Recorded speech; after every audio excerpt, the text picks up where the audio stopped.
Hello and welcome back to eRacing GP Global Edition. This is season number 12 then of our Global Edition. My name is Amir Aziz, alongside me is Afiq Farid, and we are back here with some really interesting things that are coming out throughout the entire season, because before we go into the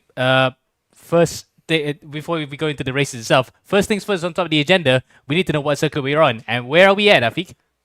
Mugello. Now, you may notice the long straight exiting turn 15 and going to turn 1. Now, that is a 1.154 kilometer long straight. And mind you, the top speed ever achieved in 2 wheels and 4 wheels is actually held by Brad Binder, who set a very quick top speed record of 364.2 kilometers per hour on his KTM RC16. And It's crazy. It's crazy. It's absolutely crazy. So I love Mugello. I've always loved Mugello. I honestly think it's a very good track for motorcycles because I'm a motorcycle guy myself. However, for car racing, well, I'm a bit skeptical about that because having seen when F1 raced here last time in 2020, things weren't that great. And then for GT racing as well, I mean, it can be great, it can be good, but entirely dependent on how the racers will race tonight. Yes, and the thing is that we have to consider, this is one of the interesting aspects that we just mentioned just now, that we're going to circuits all over the world, and the ones that normally we would not think of racing IRL. But in this case, Mugello has already been part of the F1 calendar in 2020 once. And then the speeds here achieved by cars, especially from what we saw about 340, it's amazing how it is being held by a bike. You can imagine 360 kilometers per hour, but it's between your legs. Brad Binder must have balls of steel when he went that fast. I mean, I wouldn't. I mean, like, the fastest I've been was 272. That was on that wasn't on KTM, that was on R6, Yamaha R6.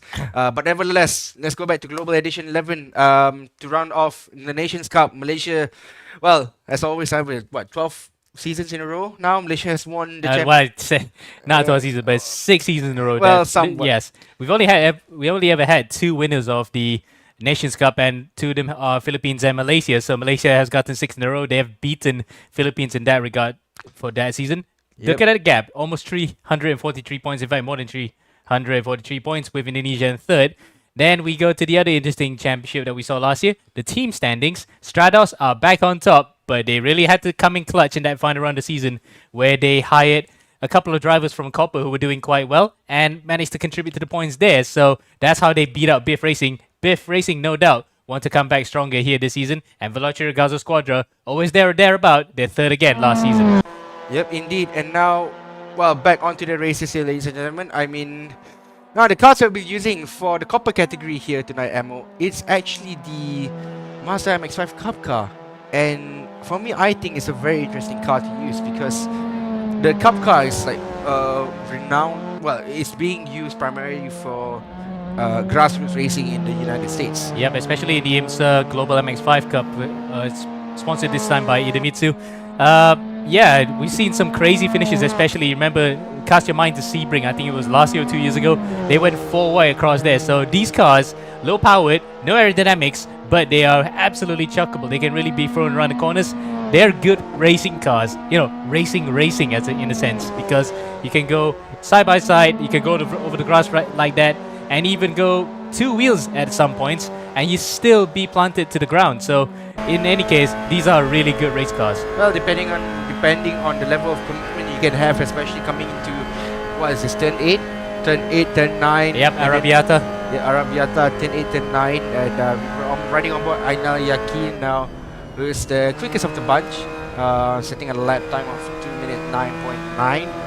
So it's still a very good timing there for Ainal Yakin. However, this just a practice session. So all to play for in qualifying, Ammo. Indeed. In fact, that 209.9 is probably the fastest times we've seen so far during the lead up to this race, because we had practice servers prior to this. So 209, that's pretty much out of nowhere, and he's on the cusp of a 210. So that goes to show that they're really pushing at it. They're doing their qualifying sims. 209 is the fastest. Who's that? Adam Daniel, 210 flat second, and Ahmad Fahmi Ismail for Biff Racing in third. So early days so far. We're not sure how this will translate to qualifying and the races, but for the time being at least, there's a target on the back of Ainal Yakin, a brand new name to us in this championship, and no doubt for this entire season, Afiq. Indeed. Then you have your returning Lavinesh Moanae and P4 who's currently in the pits. Then you got Eric Satra, who's quite new actually. I don't think Well, no relation to Ricky Satria, I would say. I don't think they're related, if I'm honest. Are they related? I think that's another question that we might need to ask. Yeah, we'll just ask later, but that's on the back of our minds. We got the drivers returning this season. Is also included is Odi Devanugraha, who finished third last season in Copper, but he remains in Copper for this season as well. Then you got Alip Jantan, or what was his? I forgot. Jabat is his name. Yeah, his real name is Jabat. So he's in there as well. There. But Ignatius Valentino, a driver on keyboard and mouse. Incidentally, we saw last season. We got an interview with that. I wish we have Ignatius Valentino on board. I mean, like with his camera on. If it's not on, so it's a little bit of a shame that we can't see Ignatius using his keyboard and mouse skills to good use. But nevertheless, I honestly think that it's going to be a close fight for Copper. Look at that. The top 10 is being separated there by a second. Top 11, I have to say. By a second. So. Yep.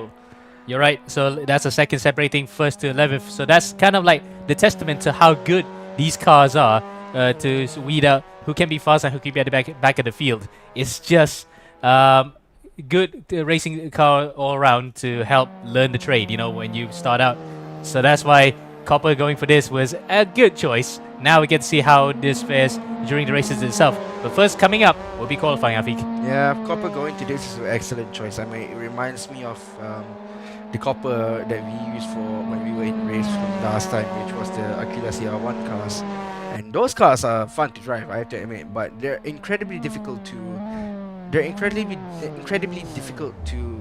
maneuver, I'll say. Yeah, because the fact that they don't have ABS, but they have traction control, so that's where the difficulty comes in. And you're going to have to reduce the braking power on that one. But no such troubles here if you're using the MX-5, however, because the MX-5 cars, by default, you can actually turn off ABS and traction control. They'll still be handling quite well. As up in front, the story of practice is Ahmad Fahmi Ismail, Adam Daniel, and Ainal Yakin. 3 A's at the front will be going for aces in qualifying. Well, making the A name proud.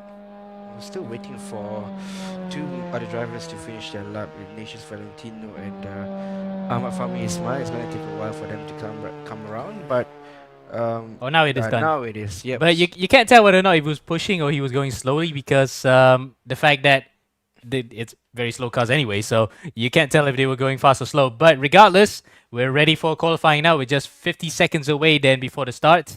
Not going to call any predictions so far because most of these drivers are very new to us. With some returnees, including the likes of, we mentioned earlier, Odi Devanugraha, Adrian Amit, Alip Jantan, Ignatius Valentino, and of course, Mikael Iqbal Zares, who was impressive in his debut a few seasons ago now in Sonoma. So he's one to watch out for. He's been managing to get the game sorted, if anything, because a lot of these guys had problems with the mods because we kind of extended the pit lane. We need to include more than 30 people, if anything, because we had a huge bumper number of entries that came in for this season, I think. Yeah, Mugello has a pit boss of 24 pits. So it gets tricky for some of these drivers to squeeze in. So we have to go for a mod where we allow drivers to partake in them. But nevertheless, ladies and gentlemen, we are back for qualifying, for the first session of qualifying, first round of qualifying, I should say. And well, if we can ride on board with any of his drivers, who yes, we are. There we go. Yep, and we're away for qualifying for the first time for this season with Francis Dorato leading the line here in front of Muhammad Reyes, Adrian Ahmed behind, and Ainal Yakin, who was setting the pace in practice, up in 4th place. With which Wong is that? It's can't be Jay Wong, isn't it? Julius Wong. So Julius is another name that we are gonna get used to for this season. Right then. It's a lot of J and Wong at the back there. It can be very confusing because we've had, I think throughout ERGP's entire, throughout the entire existence of ERGP, we've had around 1,100 drivers. I mean more than that because you have to consider that we had also the national editions of ERGP during the pandemic, at the start of the pandemic, of course. So, yeah, 1,400 drivers may not be such a stretch. Then we have a huge bank of data worth of drivers listed in there. But that aside, we're already into qualifying halfway through. Then coming out to Arabiata 1 and 2. These are absolutely fascinating corners IRL because you can almost take it flat in a Grand Prix car, but in a bike, you really had to hang your body out to get the bike rolling through there. So for these cars, you can see a different type of roll, the body roll, as you can see there. Muhammad Reyes into the grass and into the back of the field, I would say. Now he has to let everyone else through so that he doesn't scupper their own qualifying sessions. Well, the first qualifying drama of the year has already started there. Muhammad Reyes spinning it out, but again, I mean, I've never raced here in Mugello before. I mean, obviously because I'm not a racing driver. Nor am I a motorcycle rider as well. But having driven this on both AC and the MotoGP game itself, I can tell you Arabiata is probably like very tricky for the bikes, but it's equally tough on the cars as well. Oh, because look at that, Francis Dorato, not even exiting the final corners, already spun the car around. And he's beached it, so he's back into the pit lane. Now, Arabiata also, remember, caught out Lance Stroll in 2020 during the Grand Prix. He actually ended up in the Tuscan countryside, if anything. So that's the difficulty of this circuit, it laid bare. Even if it looks easy in the Grand Prix car, but when you make that mistake, it just really sends you off into Narnia, into the gravel trap, and just out of there. Right. Qualifying is truly begun now. We only have 3 minutes and 20 seconds left here. So at best 2 laps as a few drivers are making a move on the inside coming into San Donato into turn number 1 here. This is not even racing. It's not even a race yet, but they're already racing each other in qualifying, I think. Well, I have to say that they have to get really aggressive because look at that. The cars are messing up their laps in front of you. And what would you do in this situation? You would definitely want to, you know, like tell them, get out of the way. If you don't want to get out of the way, I'll find a way to overtake you myself so that I don't compromise my lap time. That's Adrian then coming out to the back of another driver there. Not sure who that is because we're not running custom liveries for round 1, of course, because due to the fact that we had so many entries and little time to get the livery sorted. So we're going to have to play by ear here and just check out the names as it plays out. But at the moment, Adrian is behind another car. He's trying to overtake that guy and just couldn't find a way past. So he's going to have to use that slipstream because the slipstream in these cars, despite not having any sort of aerodynamic kits on the car, is actually quite powerful. So on the straight, at least if you're about 0.3 of a second behind, you kind of get sucked into the back of the other guy. Lofter has better aerodynamics than the MX-5, I'll be honest. And the thing about this MX-5 is that it's boxy. It's not as streamlined as people think it is. Although it may look streamlined, it's actually not. So aero wash can be a huge problem for all these drivers, I'll be honest. Not as much as when you have wings and slicks, but you would have only a slight problem because the cars are heavy to begin with. It's about 1.5 tons, I would say. But no, actually, they're quite lighter. They might be just 1.2. Yeah, 1.2. They're just slightly over a ton, but still, you won't get that much aerodynamic wash. But these cars can be quite cumbersome if you get the turning radius wrong. Now then, the first driver to properly break the timing beam across the line would be Ahmad Fahmi Ismail. Then onto the start-finish straight. Close to 170 kilometers per hour. We're going to say higher than that once we get into much faster cars after this. Across the line, 210.1. Not too right bad. up, yeah, right up in the ballpark of what we expect it to be. As now Alip Jantan is still second, so Jabat has not made any improvements to his lap time. But look at Ahmad Fahmi Ismail up in front managed to just do it without any toe. Yeah, but Alip Jantan is gonna be compromised with his lap time. He's got Adrian Hamid ahead of him, and Adrian is a lot slower than Jabat. However, Adrian doesn't want to give up this position. Like, what do you do if you're Alip Jantan? For sure, you want to overtake the guy, but at the same time, like if you try to have an excessive maneuver, I have to say corrected that Adam Daniel there has put himself in top position with a time of 2 minutes 10.41. Yep, 2:10 flat there for Adam Daniel, so he continues good form from practice, as well as Ahmad Fahmi Ismail. Third place is Sachinta Moramada. So that's quite a name. That's a name and a half, isn't it? Sachinta Moramada up into P2, about over a second behind Ahmad Fahmi Ismail with Ali Janta in fourth. We're watching him right now behind Adrian and these gaggle of cars. They are fighting each other on the road, but they're not giving each other much space here. They're just doing a mock practice race as we speak. But the first 5 points of the season, if anything goes still to plan, will be going Adam Daniel's way.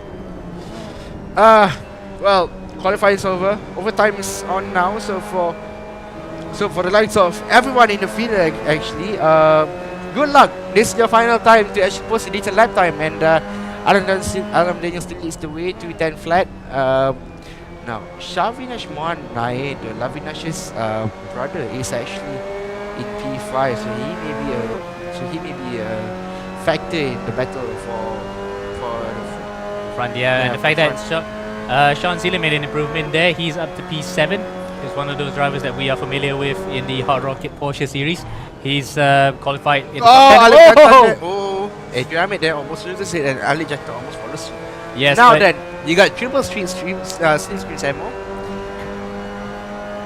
Not enough. It's probably not enough at all because you already compromised the entire lap. What does one straight make a difference anyway? We'll see how as Jabat crosses the line now. No difference. Adrian makes an improvement. Amazingly, up P5. into P5.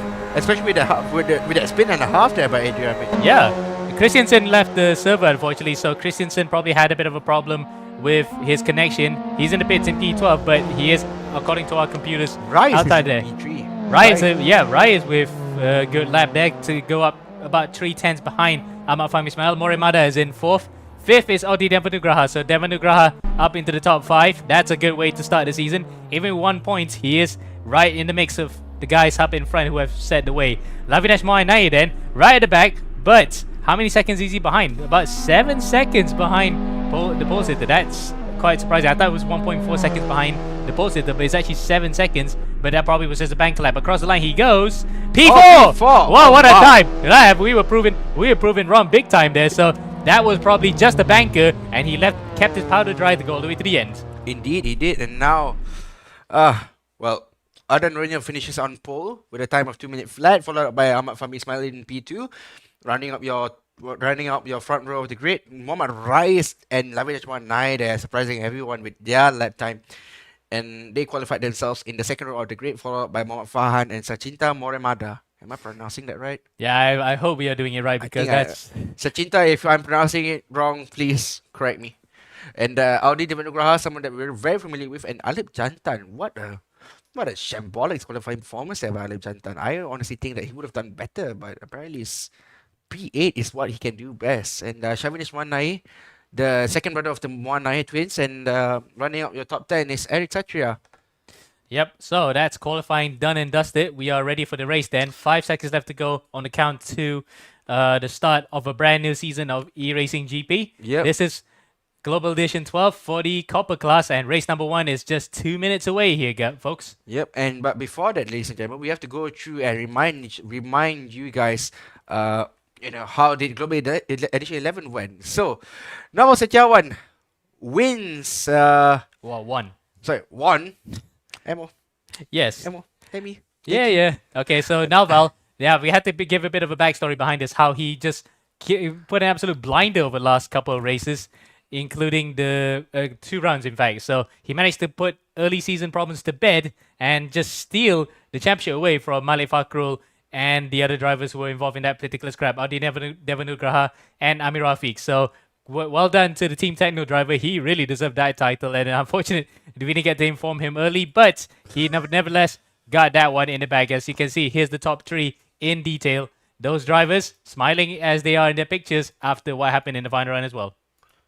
Indeed. So, then. that is a reminder of what happened last season. We already posted highlights of some of them from the gold and silver classes, of course, but it's just a good reminder of that we have seasons once every few months, and we'll be going throughout the entire season now, don't we, Avi? Yeah, we do. And, well, an exciting season waiting us for Global Edition 12. Yep. 30 seconds left to go then before the start of Global Edition 12 for the Copper class here in Mugello, the Autodromo del Mugello, or in its English form, because you can see the sign there, it says Mugello Circuit. 20 seconds left to go then. So, will it be Adam Daniel? Will it be Ahmad Fahmi Ismail or Muhammad Rais or anybody else in this entire field that we will get to see do the business in this first round of the season? Lights on the gantry then, come on. It will go out when we will be underway then for the first round of Global Edition 12. We're off. And looks as though it's a good start then from Adam Daniel. He gets a nice getaway, but the car in 4th place there. Look at that. That's Lavinesh Mohanai. He cuts across to get up to the front. We're going to turn 1. Santanato then. Almost 5 abreast. Oh, incident already at the start. He's going to go across and hit the other drivers. Who was that? That might have been Audi. So Devanugraha goes across and a couple of other cars spin as well into turn 1. Well, we know ERGB's back, that's for sure.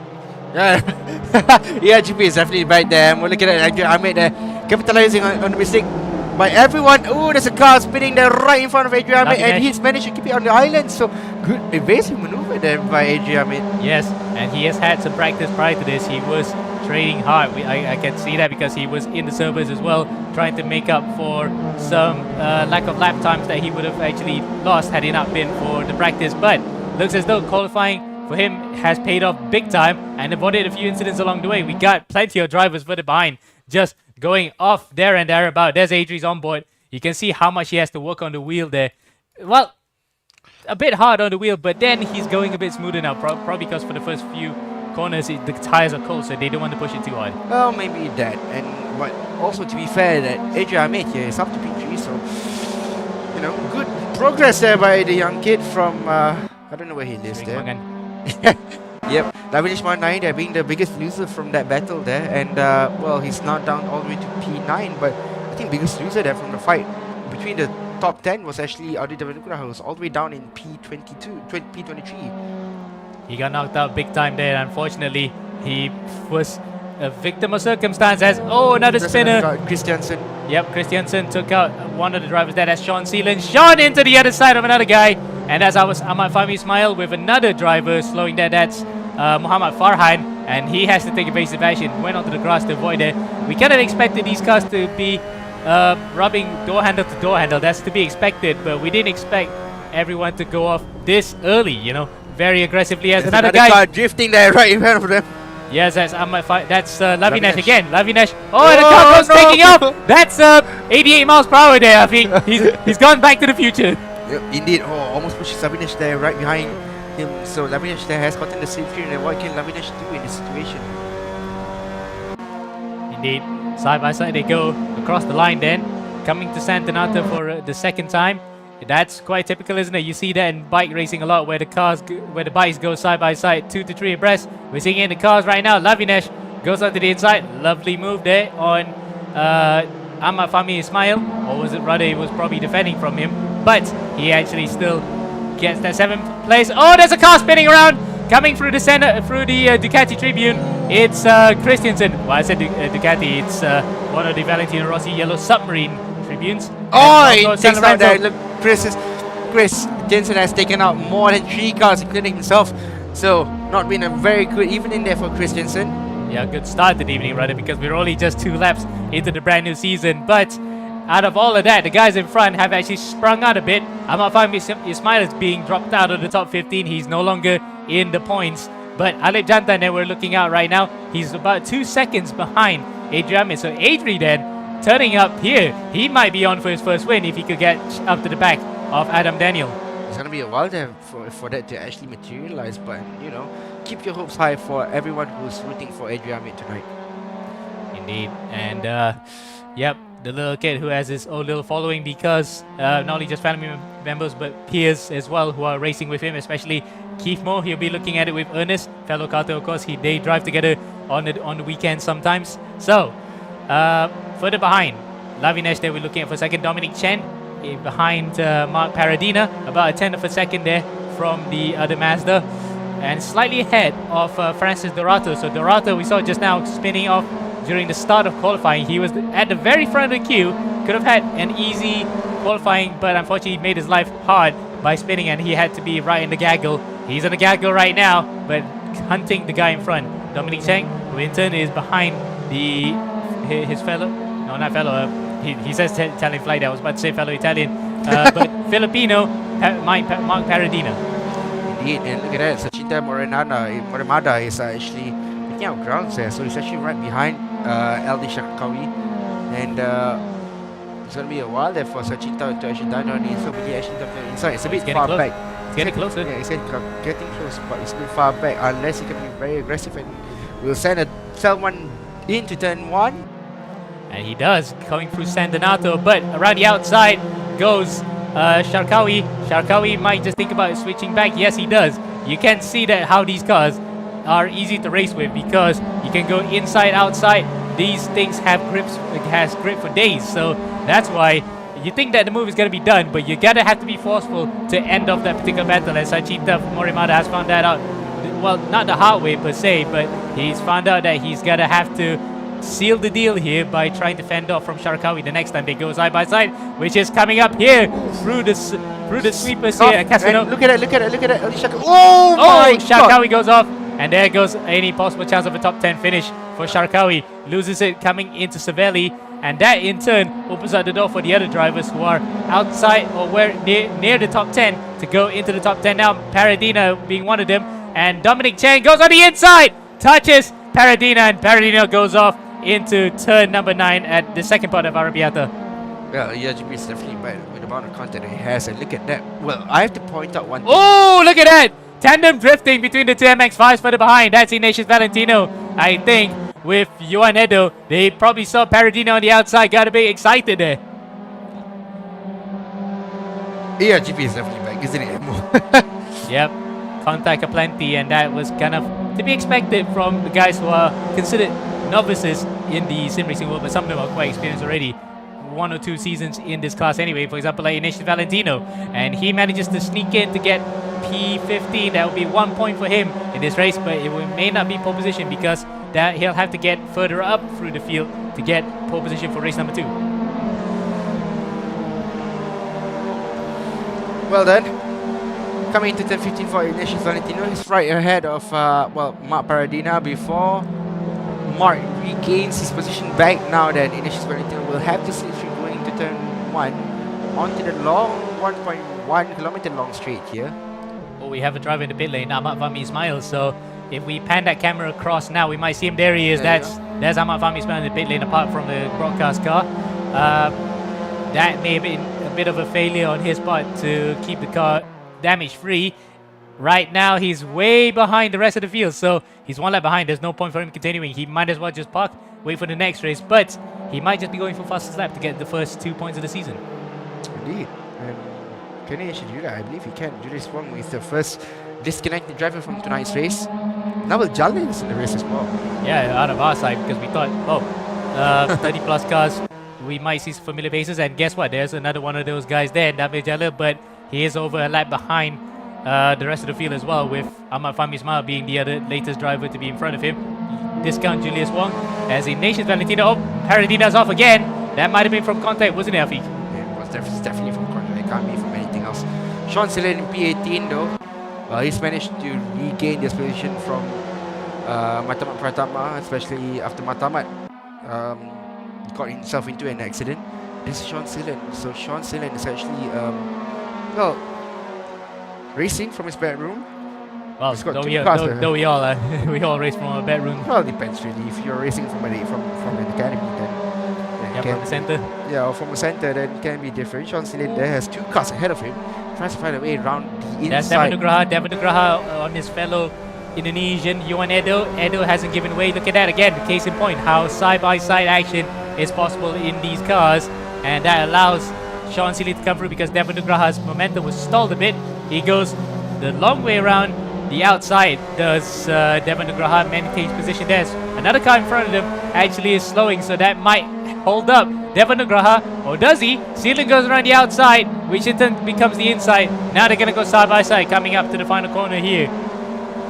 5 minutes to go in the race. The turn 15 is where Sean Sillen and Audi Devon Nugraha is. Oh! And another car goes off behind! And that is another Back to the Future moment. These cars are not Mazdas, they're DeLoreans. Sean Sillen there rubbing his hands and be like, what the hell just happened in front of me? Oh well, Sean Sillen, lucky boy today. Now then, what happened to Sachita Morimanda? They're out of turn 5 right now? Yep, into the Borgo San Lorenzo. This is where the Rossi tribunes normally are. You can see yellow smokes coming out every time the Italian Grand Prix is around. Yeah, and sorry, this is actually turn 3, turn 4 now. Now it's Sachinta has pushed off Francis Dorato into the grass. A little bit of unnecessary movement there by Sachinta. Now he's got Ainal Yakin for company right behind his gearbox. Yeah, Einal was fast in practice but couldn't convert that to qualifying. He was qualifying outside of the top 5, so he won't get points. You might be fast in practice, but when it really matters, the qualifying in the races, that's when you get the points. And unfortunately, Einal couldn't convert that. Now he's just, well, he's in the middle of that top 15, which he will get points, 8 points to be exact in 8th. How he will love to have more, and he's trying to get up to the inside of the Sri Lankan, Sachinta Moramada. Oh, there's a car spun there in front of him. I think that might be a bad marker. Yeah, might be a bad marker. I think it might be Julius' fault. It is. It's Julius, because Julius is about the only driver that's within the vicinity. But then again, it could be Nabil Jalil, but no, it's actually Julius. So Julius Wong returns to the race, and unfortunately got on screen in the worst possible way. Side by side between Emmanuel Deparin and Sean Seelan. Deparin around the outside. Is that Deparin? No, it's not. It is Deparin. Oh, it is. Deparin goes wide, and that will give Seelan the position. Further behind as well, Yuan Edo gets a free position too. Yeah, from Emmanuel Deparin's mistake. Another car just parked his car against the barrier. I'm not sure where it is. Meanwhile, Anayakin versus Sachinta Moramada, round 2. Yep, this time will Yakin try to finish off the job, but Morimada has been quite feisty with the overtakes himself. Probably the car's a bit compromised. You can see the amount of dents on the back of that MX-5, how this has been in the wars. Oh, he's gonna go left, he's gonna go right. He didn't know where to go. You can hear the car backing up on throttle for a second. He thought that the car might have lagged for a bit, and we thought of it too.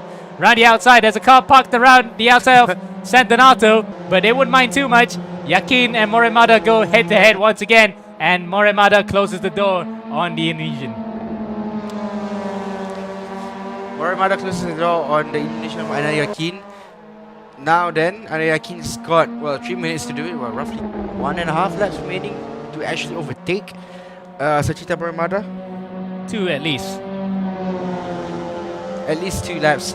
Because the full race distance is estimated to be around 7 laps, so they're about 5.5 laps in with Adam Daniel up in front. Yakin then still latching onto the back of the fellow Mazda of Morimada, the Sri Lankan. Doesn't seem to be unfazed, even though this is his first race of his eRGP career. So, will this be an overtake by Yakin, or Morimada be able to hold it off? Yakin very confident with his skill there to try overtake again. There's another battle there for P10. And there's Francis Dorato and Shavinesh Moanai. Shavinesh there almost dipping his right tire onto the grass there, coming out of 10 line. Into 10 now. Sorry, out of 10-11 now. And still no position changes whatsoever, but at least Francis Dorato can be happy with the fact that despite being in the wars, he's still in the points and in the top 10. So that's a good way to start off race number 2.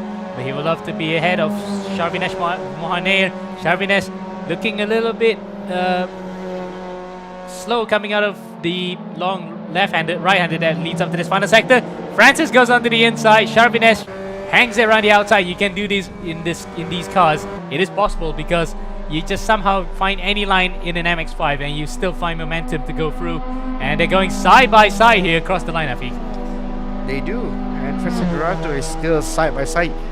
Now then, coming to turn 1, you got at least around a lap remaining before the race is over. So for Francis Dorato and Anayakin, they've got 1 lap each to find a way past their opponents. And Francis Dorato backs off, being the sensible one here. Tries to switch back. Switch back. So nice switch back there, Francis Dorato. Yep, and that gives him back the position that he actually lost to. Yeah, move of the day. Oh, in fact, no, he actually passed Sharvinesh, so he managed to get through there. That's move of the day so far. But remember, there's only the first race of the entire season, so we have plenty of moves to look out for the next few races. But I'll tell you, someone who's actually fighting is actually Alip Jantan and Adrian. I mean, look at that. They're actually getting a lot closer now. Yep.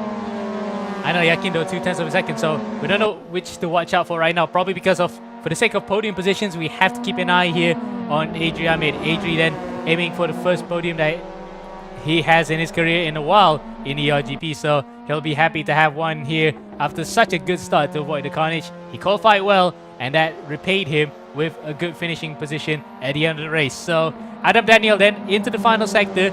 He will truly well and truly on his way here to pick up his first ever victory in the RGP. Likewise, Adrian Amit, first podium in a while.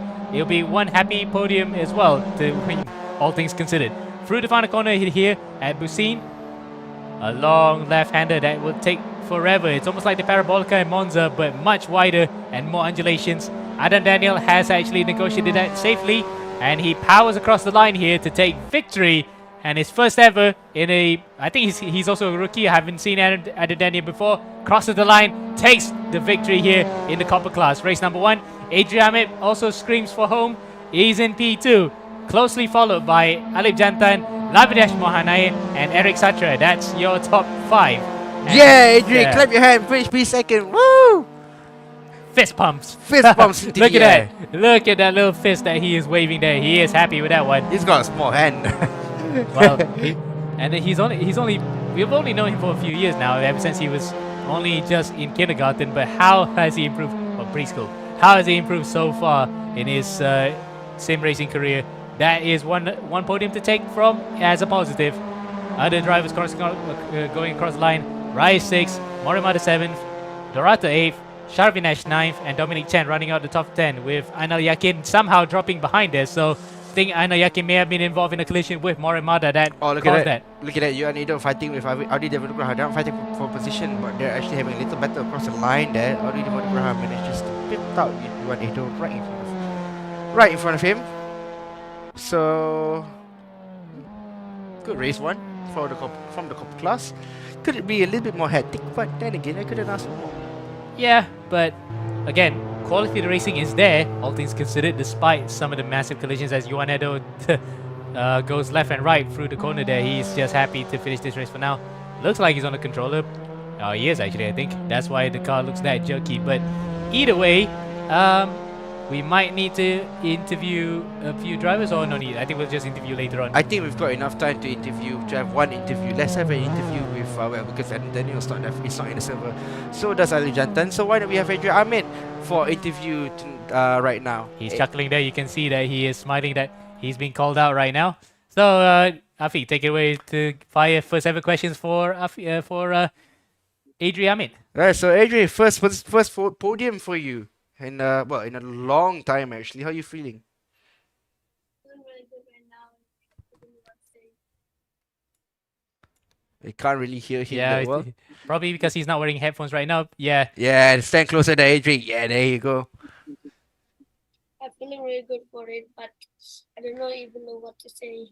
Okay, so The kid's speechless. yeah, Let's he's quite let's give speechless. him that. But yeah, we can just ask how the start went. So never mind, he's back on his seat. So yeah, we'll ask you more questions after this. He probably wants to get focused for race number 2. Yep.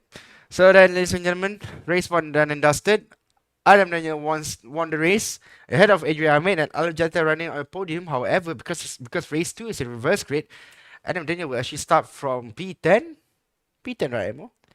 I think P10 or P12, as I'm we not did sure. right before. But either way, we're gonna be getting ready for race number 2, and we'll be back after this, after a short break from our short word from our sponsors.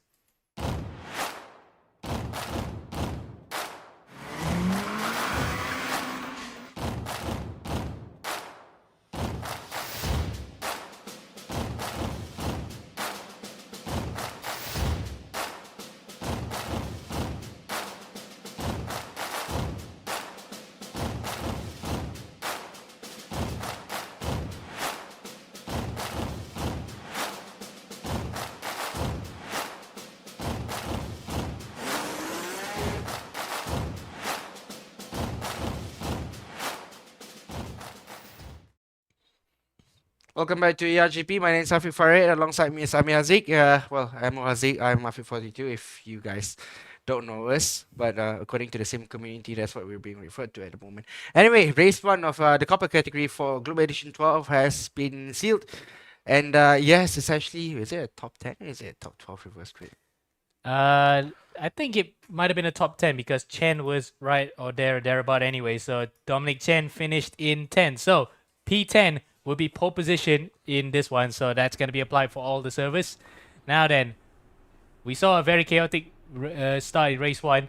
Why might we expect the same, or is it just a redundant question by now? Now, Here's the thing: when you race, when there's a reverse grid race, from my experience at least, well, from my experience at least, the thing about them is that you need to you need to remember that the fast ones are starting from behind or maybe in the mid pack, so they can be a bit of a problem because they would want to clear the traffic very quickly. However, if they're not careful, they can take out the people and they can get penalized for it, or maybe get protested.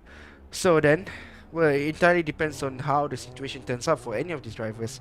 But before we go into the race, gotta shout out to our sponsors, MEM, for sanctioning this event. Thank you, MEM.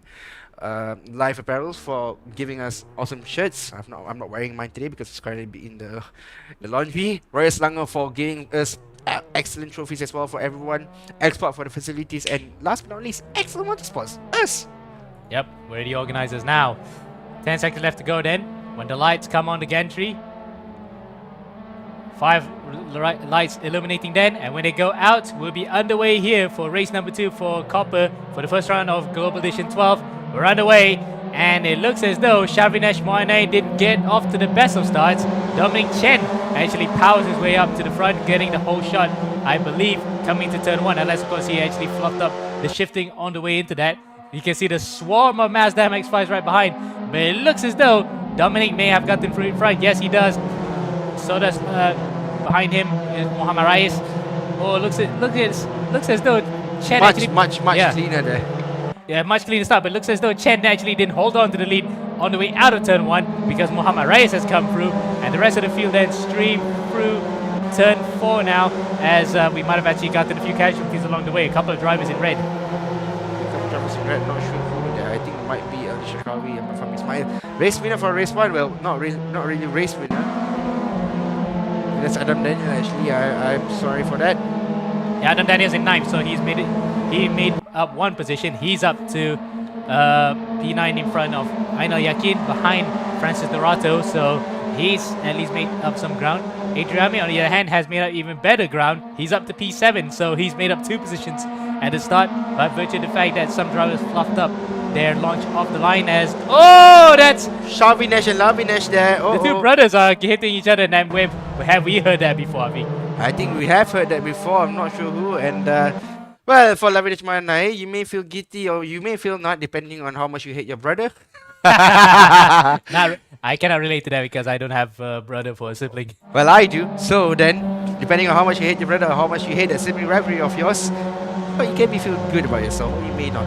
Anyways, cars are spinning up front, right, and center. Behind it, look at that turn 12, Adam Daniels. Oh, there you go. That's race 1 winner. Actually dumped it out of turn number 12 and into the back. Look at that, Adrian's up to P5. He's about to have a very good weekend. He's about to have a very good weekend so far. Indeed, that will actually be his best ever weekend in the LGP. He might lead the championship here if he keeps it going in the right direction, as Lavinesh with a big slide coming out of turn 15. Luckily, he kept it together. Still right in front of Adriame, but Adri now is in the slipstream. This is the battle between one guy who's a real-life race car driver, touring car, of course, and the other one, a kid up-and-coming upstart who's in karting. Oh, look at right that. in the slipstream, going onto the pit, going onto the pit road, nearly dead, and I think if that just might be legal, but Adri had the speed, goes onto the inside, I think.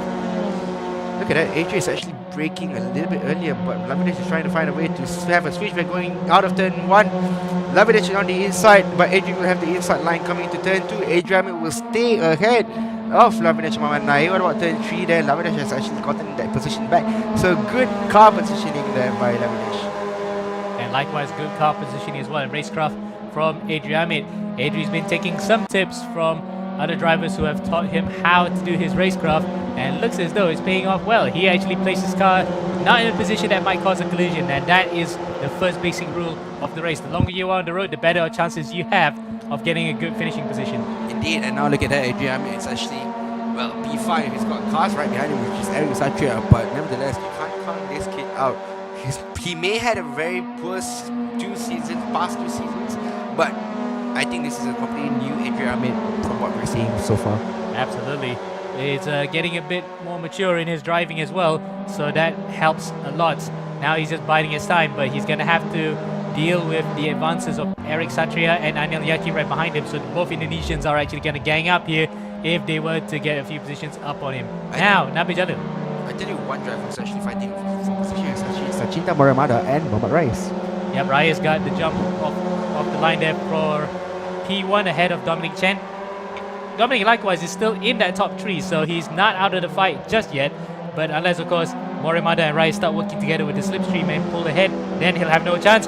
But speaking of cooperation, that's not what's on Morimada's mind. Oh, no. They've hit. He touched Reyes, and I hope Reyes actually kept under control. Yes, he does. But that lets Dominic Chen through, and he's got better momentum coming out of the final corner onto the home straight. Not only there's so many chances of better momentum going on the final straight. Imagine if this is the final lap. What about a photo finish round? When they cross the line, and when Chan crosses the line, still in P1 has overtaken Sachita Morimada. What about Sachita? Why get from this position? Well, he's going to have to retaliate. He switches back. He has the slipstream coming into turn 1. Does he make the move stick? Oh, that is quite close, but Chen actually gave him a lot of space there, so huge respect for the driver behind us. Adri whacks the back of Eric Satria, so Satria has gotten in front of him in that particular battle.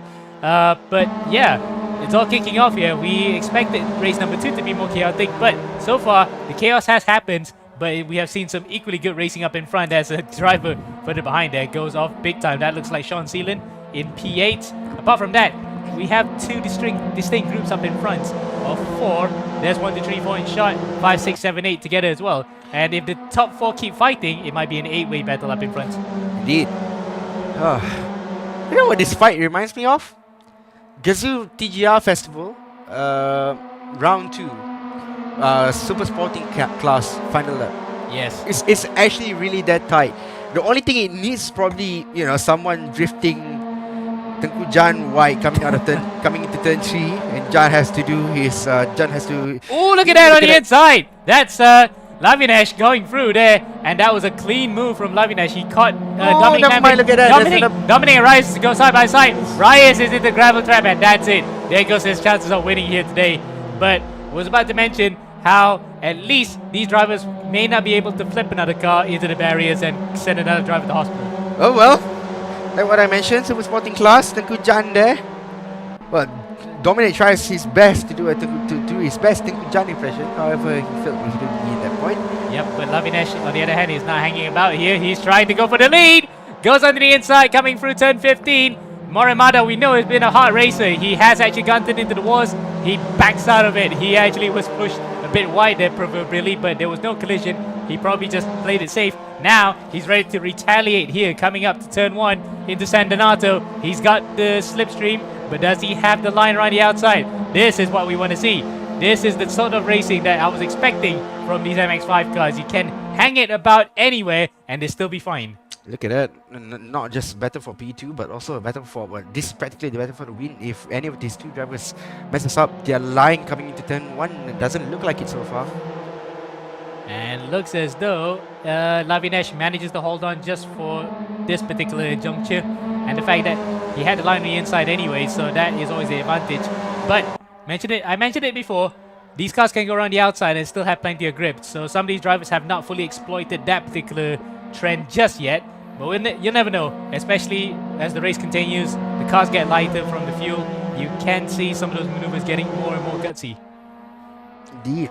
Lavinesh, what can you do? Can you hold back? What about Tim Chen? Can he actually creep up the position? Doesn't look like it so far. And he is actually the cork in the bottle in front of the other guys here. So the top 2 have made a beeline for it. Dominic Chen has now held up the rest of the field here, including the likes of Ainal Yakin. Adrian Amit, surprisingly still there, despite being in the wars earlier, but maintains a top 5 finish. So he might just be the championship leader come the end of the round. And then behind him, Eric Satria. So the top 2 have gotten away. 3rd, 4th, 5th, and 6th are in their own distinct groups as well. So it's like MotoGP, isn't it? You have a leading group up in front, and the rest of the other battles coming further behind. This is what I like about Mugello. The amount of racing that you can actually get from this particular track is actually quite remarkable. Have you not seen a MotoGP last weekend? It was actually really good. And I mean, Italian GP has never failed to impress me. Has never failed to be the one MotoGP race that I'll look forward to the most, apart from, well, Catalunya, apart from Essen, apart from Sepang, apart from where else? Phillip Island. So, you know, this is definitely one of the ones that you actually want to go. And don't forget Le Mans as well. Le Mans was spectacular. Now, Are we talking about Le Mans Bugatti circuit or Le Mans Le Mans Bugatti circuit. Yeah. Now look at this. 71 Nae, he is trying his best Francesco Bagnaia impression, defending like his line defense on it. He's being chased up by there by Shinji Morimada, and these two are actually going at it for what, almost 2 laps now. Yep, and Anna Yakin goes onto the inside of Dominic Chen. He goes out to P3. So if these two up in front keep battling and they're not cooperating with the slipstream, we might just see 3rd, 4th, 5th, and 6th come out to the back of them here, Afi. Yep, indeed. Now then, it's gonna be a while for this fight to actually happen. Why not we look into other battles? Alfico Aska. That's actually a nice name. Maybe I'll name my kid that. Yeah, then we'll have to call it Alfico bin Afik. As that's one car going off to the side. Yeah, That's Mika Zariz Iqbal. So Mika's had a problem there, and I'm not sure why the car has come to a complete halt on turn number 2. No, it might not be fuel either because it's just a 50-minute race, 50-minute race. So he might have topped up enough. Something might have happened that is actually mechanical in that car that's caused it to stop at turn number 2. So yellow flags will be out in that particular section, but that's a surprise, isn't it? I didn't know how a car will definitely have mechanical failures, unless, of course, it's mechanical failure on the machine side. Not sure about that. Pity for Mika. I mean, he's been through a lot today. Ammo has been guiding him. So thank you, Ammo. Good Samaritan, you. And yeah, let's see how. I think I have to retract back my statement after seeing what he showed me. Anyways, Eric Satra here is 2 tenths behind Dominic Chan. Adrian Ame is actually 1.3 seconds behind Anna Yakin. So it's gonna be a while for Adrian to actually find a way past him. Yep. And Adrian's in P4 comfortably, but he wants to get to P3. That would be maximum points that you can possibly get from this race here tonight. Yep. As not to say maximum points for the whole weekend, the whole round, of course, but nonetheless, it will be a very fruitful round for Adrian Ame. This will be his best start to the season ever coming into an ERGP race. As coming out to turn 1 now, Lavinesh runs a bit wide there. He runs a bit deep, but manages to recover quickly enough to cut off any chance of Morimada to get back at him. As Anal Yakin then might be watching brief about this whole battle and see if anything can happen between these two. It's gonna be a while. Dominic Chen, then we need to see his battle with Eric Satria, almost taking each other out there. And Dominic has actually fallen further behind here, so he hasn't had the best couple of laps.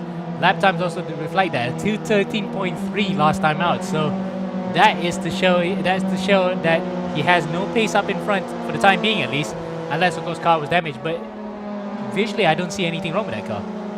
I don't see anything wrong with that car either, so I'm not really sure what's going on.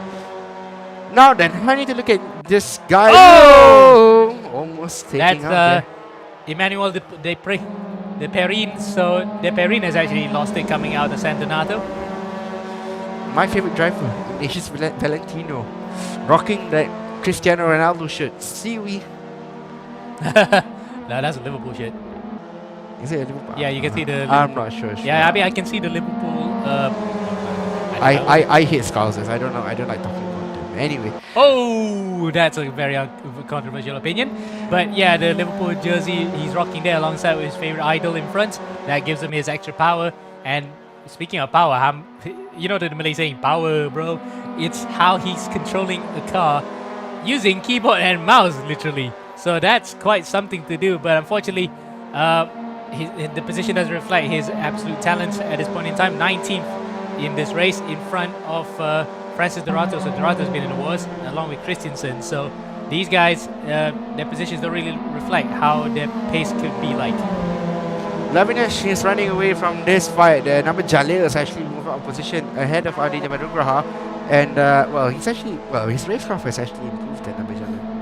Wow. He's got front and left damage, but let's be honest, I mean, knowing this MX5 cars where they'll play bumper cars throughout the entire evening. Yep, it do be like that sometimes, as we would say it. As Nabil goes a bit wide there, giving Devon Nugraha room, and then there's Yuan Edo further behind. He will probably be watching brief here as well if those two guys whack each other. Coming up across the line then for the penultimate time this time round. So one lap to go after this, that will be the end of the first round for Copper.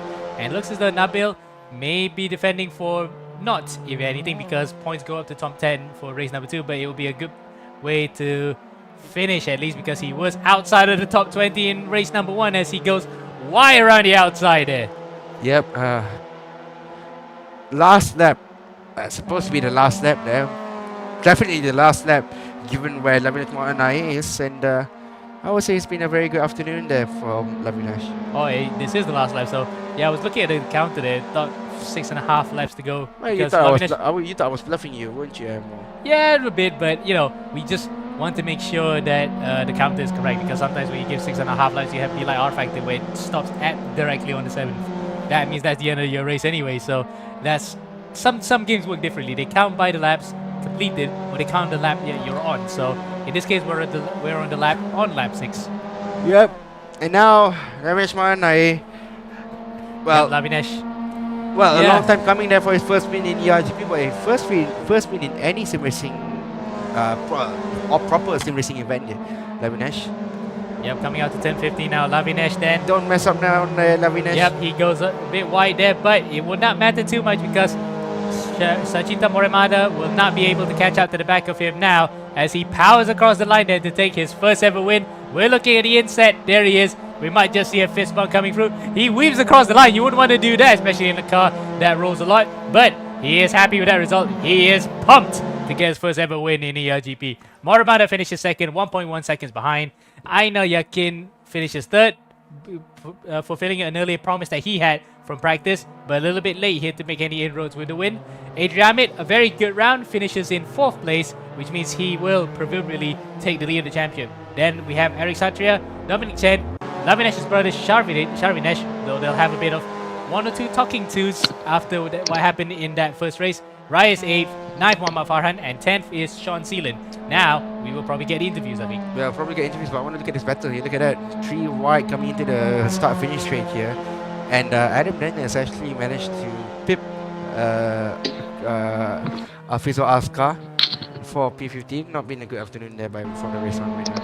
That was over. Now, we might actually get some Race winner. interviews in. Let's get Lavinesh then. Let's hope we get a bit more out of a driver during the post-race interview than what we did for, Adri, because Adri was probably so psyched that he was lost for words. Lavinesh, can you hear us? Lavinesh Mohane, can you hear us? I'm muting it. Sorry, Emo. Lavinesh, can you hear us? Yes, I could. Yes. All right. So, congratulations on your first win in the RGP. Can you take us through how it felt for race number 2? And after that, tell us what happened between you and Sharvinesh in race number 1. I don't really know what happened in race number 1 because we were also bunched up together, and so we couldn't know where we'll be. And as a team, everybody was so tied together, and we didn't know where we'll be at that point of our time. But starting off race 2, I guess we really put our head down, trying to get a good start, especially not get into any collisions or anything like that. But really great to be driving like this. Absolutely. More to come. Yep. And then in race number 2, that defending that you had to do from Morimada, that might have been actually on the edge of your seat stuff, wasn't it? Because you can tell the guy actually was a bit close quarters, but you got the better of him. How is it like to battle with guys that hard in a sim compared to something you do in the real world? I would say esports, especially racing here, is way tough. That the guy in second, he really put the pressure on me, max out, until I did make some mistakes, but I wasn't really out of position to make him get the pass on me. But really great job from the team. And Yep. And lastly, before we let you go, how did you pull that gap at that final few laps actually? Because it looked as though that Morimada was about to get you, but you just plugged away, didn't you? yeah, I was like, okay, let's try to make the gap. Let's push and see where we could go. And then I just literally just push Max out. And yeah, I guess that Modano didn't have the pace to catch with me, but it was very interesting race, and very great job from the second place guy. Yep. Very well done. We'll see you in a couple of weeks' time for race number 2. But glad to see you finally got your first win on the board there, mate. Congratulations. Thank you, thank you. Right then. So that was Slavinesh Mohane with his first win ever in ERGP, and I think in any sim racing competition. He might correct us on that later on in any of the social media posts. But lovely to see that again. Copper produces a lot of race winning drivers, and potentially we might see potential future contenders in the upper echelons, shall we say? For sure. I mean, like I said, like I mentioned to you, Copper has been a very good platform to find new talents in the world of sim racing, especially in a country where sim racing is not really as developed as it is compared to European countries or America. So for a platform like ERGP to propose something that you get that even a rookie or someone who's completely new into the whole sim racing scene to participate and to get familiar to the entire sim racing scene is absolutely remarkable, and just goes to show that the amount of exposure that we're trying to give to new people, because who knows, maybe you can be driving maybe in Sepang with the likes of Iman Danish, Nabil Azlan, Nakib Azlan, Yazid Razak and all that. So you gotta give credentials, because and Mika Hakimi, let's not forget, those are really good talents and they all started from sim racing. So it's a platform. Right. So with that out of the way, Copper is done and dusted. We'll be going for bronze after this, and I hope it lives up to the tagline, bronze delivers this time around, because we'll be in for a bit of a treat coming up. But before that, we'll be right back after a short break.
So welcome back then to eRacing GP Global Edition 12 for this upcoming season that we're having right now. And we are back here for the bronze class. And this is the first race of the bronze class season with, again, another new set of cars. Last season, we had a good selection of races from that one with, I think it was in Formula 4 cars, was it Formula 8 buff cars?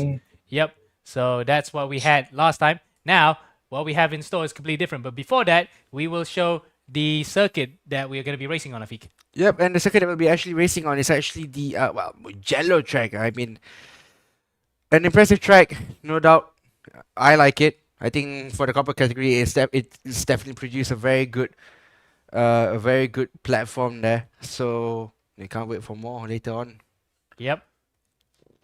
And in GT cars, GT3 cars no less, that normally would produce good racing, close neck and neck action, and on a circuit that actually is used by the Italian GT Championship. So we know that it's going to be something familiar for certain people, at least if they've done a lot of GT racing in the Santa Corsa. But nonetheless, can't wait to see how it will go here with our bronze drivers. And we got plenty of quality in the field here as well, with the likes of Muhammad Hakimi, who is returning for a second consecutive season after racing in the previous season in Formula A buff, which was using the bronze class last season. Now we're in GT3s. Cameron James, of course, another one of those guys that impressed, especially in the WRC games, but he's also swapped dirt for asphalt and he's going quite well. other drivers that we have, Arman Abdullah, Isa Fouad, Amir Rafiq, who has actually moved up a class as well. He will be alongside his teammate Malik Fakra, unless of course Malik made it here tonight. And yeah, quite a few drivers to look out for. So as the session and season progresses, we'll get to see more of these names come up. But so far, at least in practice, as you can see Arman Abdullah whacking into the side of a Mercedes there. So that's pretty naughty from Armand. That's one way to start the season as several other cars go off. Wow, this is not even the race yet, guys. Take it easy. Yep. Bronze and GT3, two of my favorite things in the world. Well, apart from my new bike that is coming, apart from a few other things that I shall not mention, but bronze and GT3 is probably something. It's probably a combination that I never thought it would happen, but it did.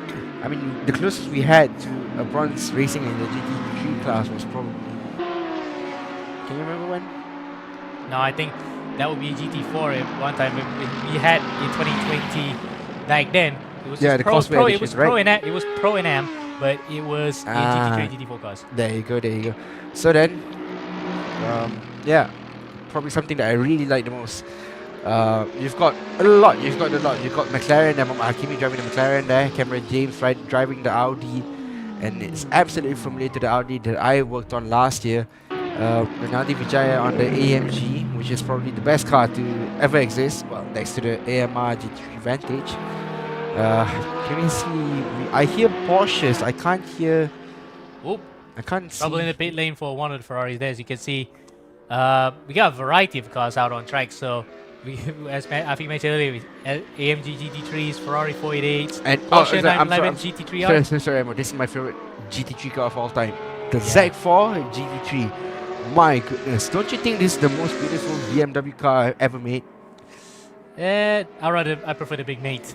I don't like the Big Mate. See, that's the thing. I don't like the M8 because, to be honest, I honestly think that the Z4 is probably one of the best cars to. Well, the Z4 is probably the most sportiest car from BMW. Yeah, it looks a bit like a Mercedes SLS as well, to be honest. But Probably same design.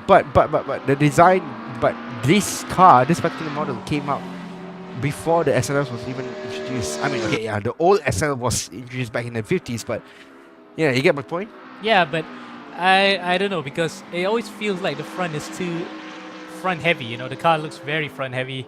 Somehow it could work, and we have the Supras as well later on. The Z4 is basically the brand new Supra, isn't it? Because the Supra just took design cues and the engine from the Z4 to make it into the car that it is now. But regardless, yeah, I'm okay with it. It just handles quite nicely. I prefer the Ferrari more, to be honest. Not saying I'm a bit biased by that, but it's just the Ferrari is very nice. Emma, you're just a Ferrari fan. Let's be honest, you're just a tifosi. Yeah. Emma walks into the office every day with his Ferrari shirt, hoping that something would change in the Scuderia Ferrari team. Yeah, and then they won Le Mans. So you can put your haters back to bed now. It wasn't managed. It wasn't being managed by Scuderia Ferrari. Yeah, it was but Ferrari is Ferrari. AF Corsa, yes, they are the quasi factory team. Well, yes, but at the same time, you know, like it's the closest thing they can get to a factory team. However, the management, AF Corsa, is way better than the one in Scuderia Ferrari. Let's be honest. Yeah. But I wouldn't change. I wouldn't swap them around because none of the guys in Scuderia Ferrari will probably know what they're dealing with in. Yeah, exactly. in So LMP1 keep the or sports vice car versa. and F1 teams separate. Thank you very much. So Exactly. any one of those guys who keep thinking that, oh, let's swap around the Ferrari mechanics from the WEC team into F1, it would not work that way. It's a lot of thinking process. It's a lot of whether the engineer can work with the F1 car, it's whether the mechanics can work with the F1 car. Because mind you, they were actually the first ones to test with the 499 hypercar to build and to actually learn how to fix the damn car in case of any emergency. And Alessandro Pellegrini in his Ferrari probably had the fright of his life when he had to control alt delete the car during his final pit stop during 24 hours in the morning. A full power cycle. Yeah, and I went with Han, and I was out with Han, our engineer, the other day, and he told me he had to do the same thing like what the engineer did, and the engineer for Ferrari was actually an American. So what he did was start the car with one finger. Is start the car when he twists like this. Hold on, I need to show you on stream. In case, well, hard correct me if I'm wrong if you're watching the stream, but ignore me if you think I'm right. I should be. So like, there's two fingers being pointed, which is the middle finger and the pointy finger. If it goes like this, means start the car. If it goes two ways like this, override start. Yes. And it's basically like a universal language that you use in prototypes. Yeah, you Or can may- or see may- that. or You can maybe see, you can even- see you can see the drivers on the pit crew on the pit wall. Even Justin Taylor, who was the head engineer that time, he literally was showing those exact symbols as well to say, "Yep, full reset. Let the car do a full start. It will take 1.5 minutes, but luckily that final pit stop actually allowed them to go through and win Le Mans. So that was kind of like insider, isn't it? Insider info of how we know what those hand signals mean from the Ferrari pit crew. Indeed, and yeah, I mean, before we move on to the qualifier, let's go on to see who won Global Edition 11 in the bronze category, and we gotta give credits to Jasmine Tan. So 8 points adrift. Well, closest fight there is. Mohamed Zari in second and Cameron James in third. And Cameron James actually opted to fight with everyone else in in the bronze category tonight. Kanzaini Ramdani, the quickest guy on track at the moment in finishes P4 during last season's championship, and Jaden Chow running at top 5. And again, top 3 goes to Jasmine Tan, Muazzam Zari, and Cameron James in order. And why are we still in probably a little bit of a mistake there? We're probably gonna have to wait and see. Yep, Maybe slight error in the servers right now. So, think before we continue any further, we might just need to reset a bit. So, while we do that, we'll just go for a quick short commercial break. We'll be right back after this short word from our sponsors.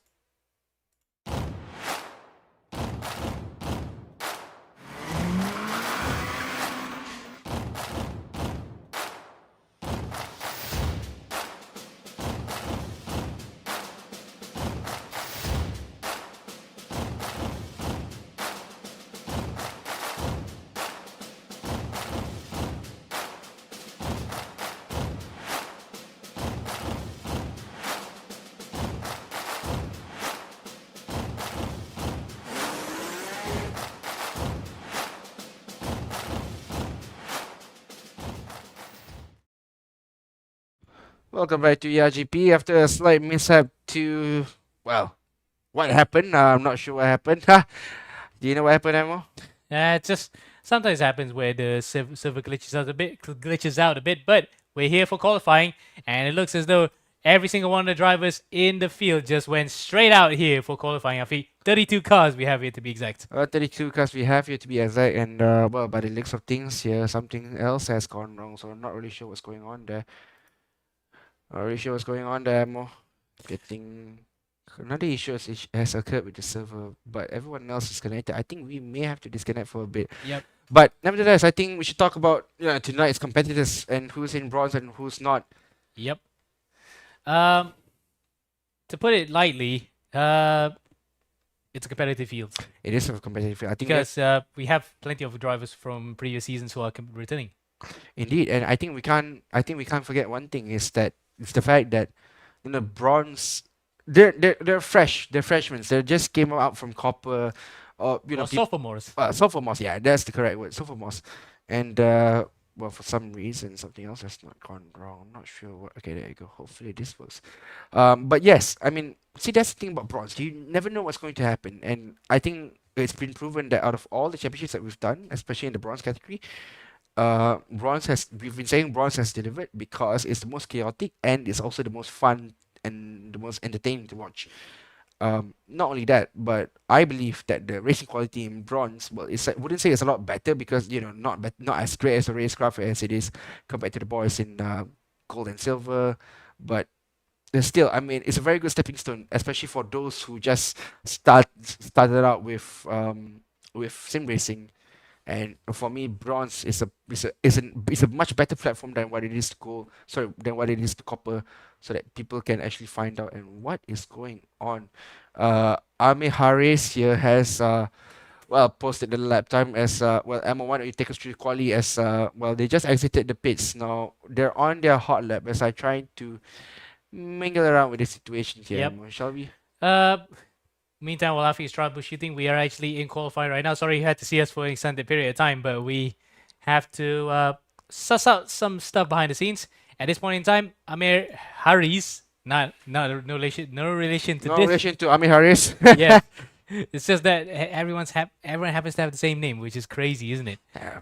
But if you're a racer, you need to have the word Amir, I guess.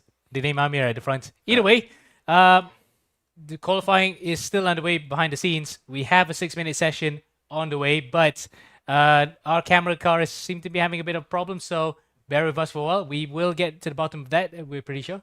Indeed, and now, well, I'll have to wait and see what can I do. I think I might have got the problem sorted.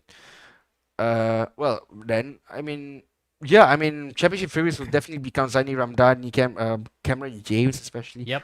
And well, wasn't Cameron James? Yeah, well, Cameron was third. Cameron was third, and we had Jasmine Tan winning the championship as well. Well, so- Mazam Zari is not in the championship tonight. It's not Yeah. in the race tonight, so it's gonna be a little bit of a. Well, Yeah, kind of the wish he power raced- gap. Yeah.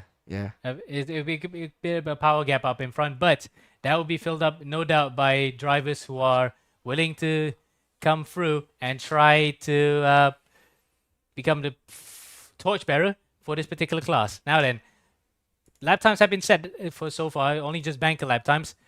Ahmad Jusmin is up to a 338.5, so that's his out lap. I mean, Harris has come set a proper one, a 48.8. That is the fastest so far in the entire session leading up to this qualifier. And indeed, in this qualifying right now, 48.8, 50.4 for Galandi Haki, a full second 0.6 behind. Kanzani Ramdani comes up to the board now of 49.2. So, in this case, then, Ramdani is living up to early season expectations. He was fast when he was in copper along with Jasmine Tan before they got bumped up, but he never really got a foothold in the championship stakes. So he would love to actually banish those demons to bed by going up in front here to win the championship outright. As we see more and more cars coming through, well, on our screen right now, we're still trying to sort out the problem behind the scenes here, but it looks as though so far so good, at least for Kanzani Ramdani, Garlandi Haki, and Isa Fuad, who goes up to the top with 50 flat. What happened there to... We're back. Yep, now we're back into the action then. I'm not sure what happened to the guy who said he lap time earlier, but he will definitely be back after this for sure. In the right, Avi. It is, and well, for sure. I mean, for a fact that, well, Oh, now they're back. with Harris, Jaja. yeah, Harris with 48.8, but Kanzani Ramdani 49.2. We have the lap times a bit scrambled up at the moment, but on our timing screen we can see it because Harris and Ramdani have come back to the pits. So if there was a problem with the timing itself, then we might have to restart the whole session. But for the time being, at least, Amir Harris with the first 5 points of the season, Ramdani second, Wijaja in third, Isaf Wat fourth, and Gerlandi Haki in fifth. Indeed, and now we're gonna do it and see. Ariansa Rizky Gunawan is, well, to be honest, I'm quite surprised. These GT cars are roughly around 12 seconds faster than the MS5 cars. So they have more powers, but they're only 10 seconds faster, which is quite surprising.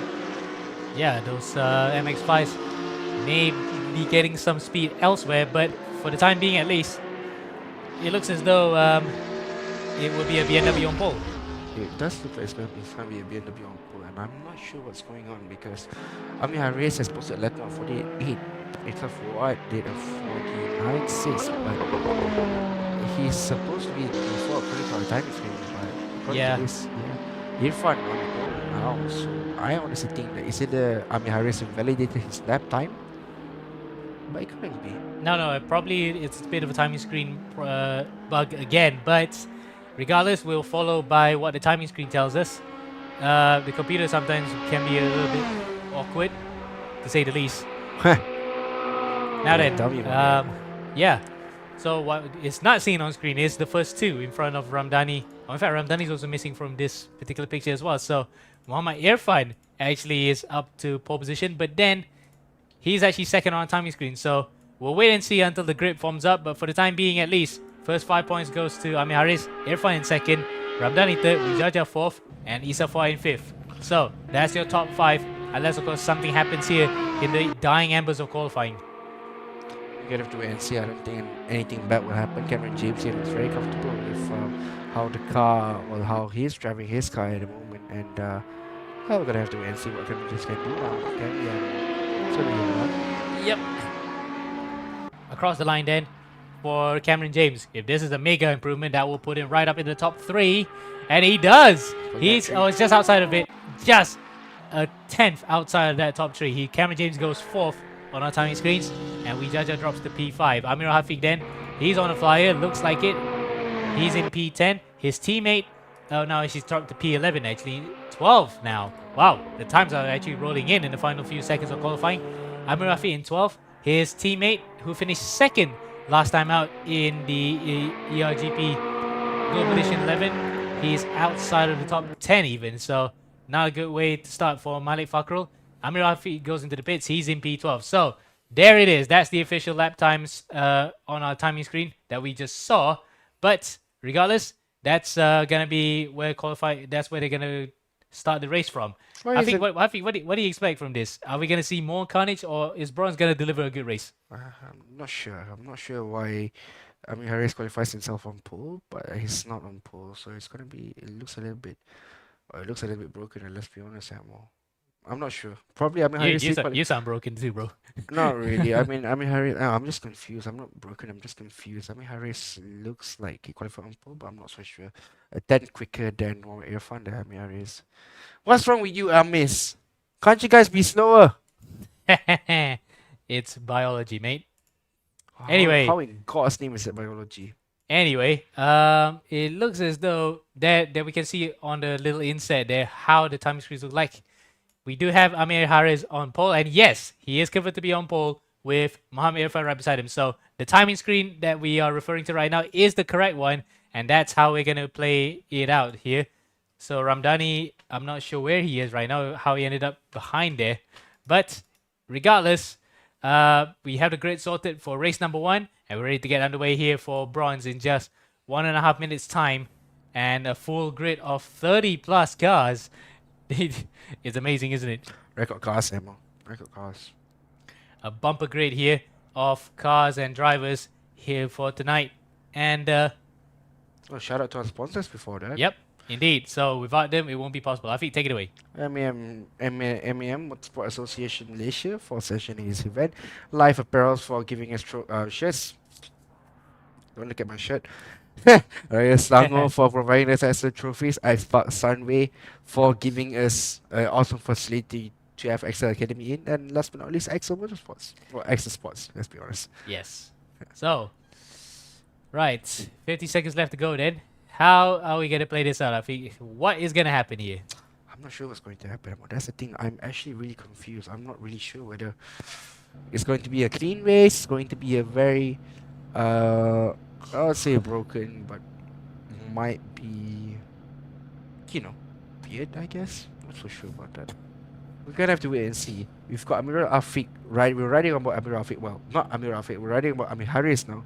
However, we have Amir Afiq on our cameras, unless I can find Amir Harris on my screen, but I don't think I can. Well, regardless of that, we have 10 seconds left to go here before the start of the Bronze class race number 1 for eRGP Endurance, eRGP Global Edition 12.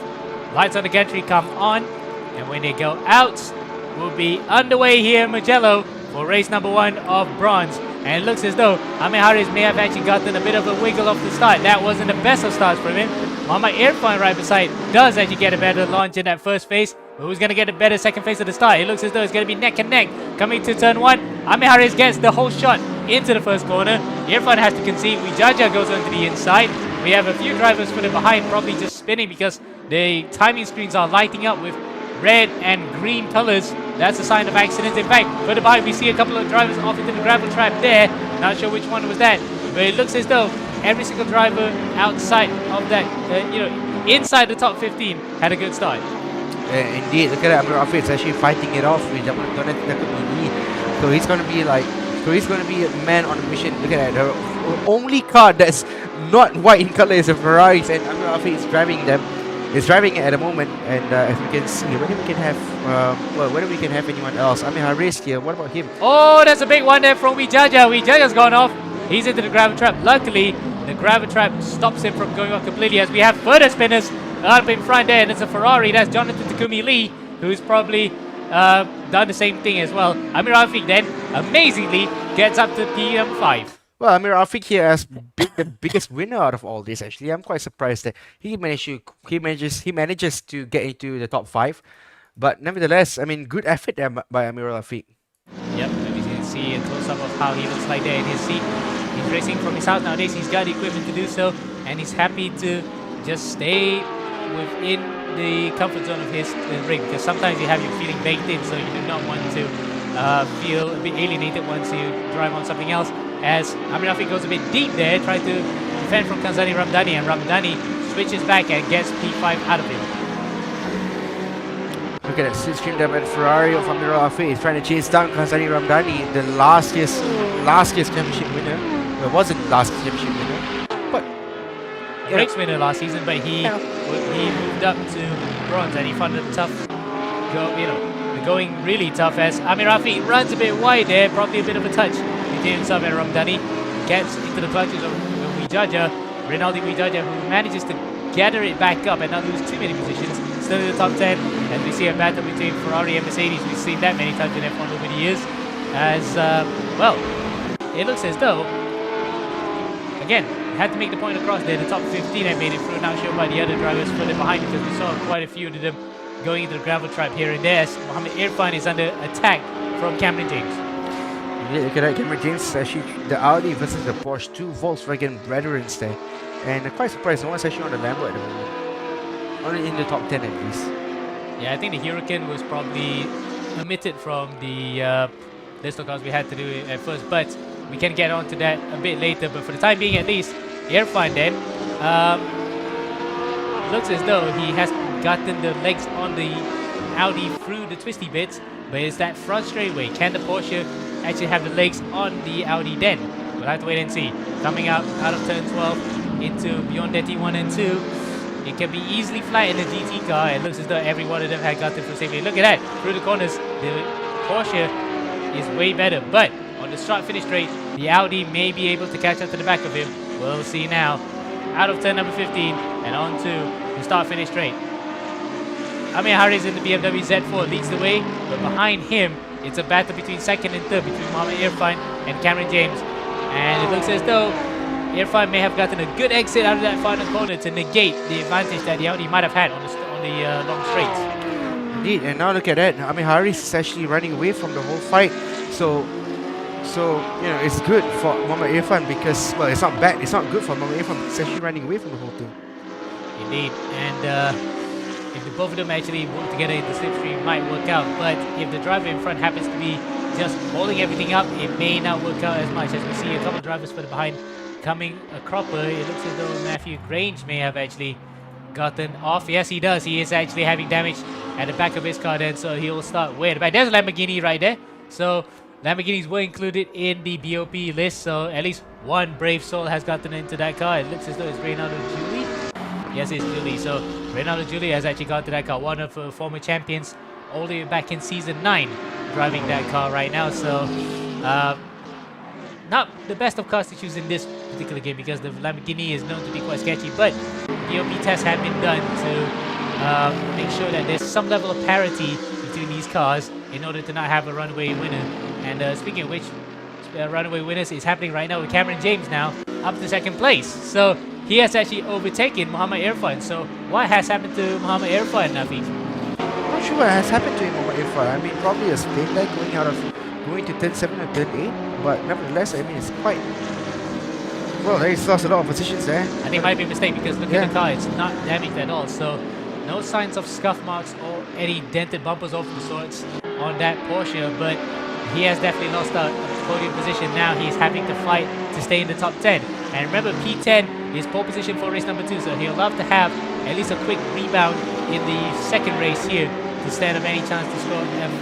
Stand on any chance on scoring good points, but he's going to have to defend from Jonathan Takumi Lee, who will be happy to take away that P10 as well. Across the line they go. Ramdani then, it looks as though he might just have the overtake done on Arman Abdullah, and he has. So unfortunately we missed that one, but that was a great maneuver there from Kazani Ramdani. They have put in front of Glickenhaus. goes through. That's Ricky Satria. What a brave driver to do so. Not many people will go for the Glickenhaus, but here we are. We have a original Glickenhaus P45 in the flesh here.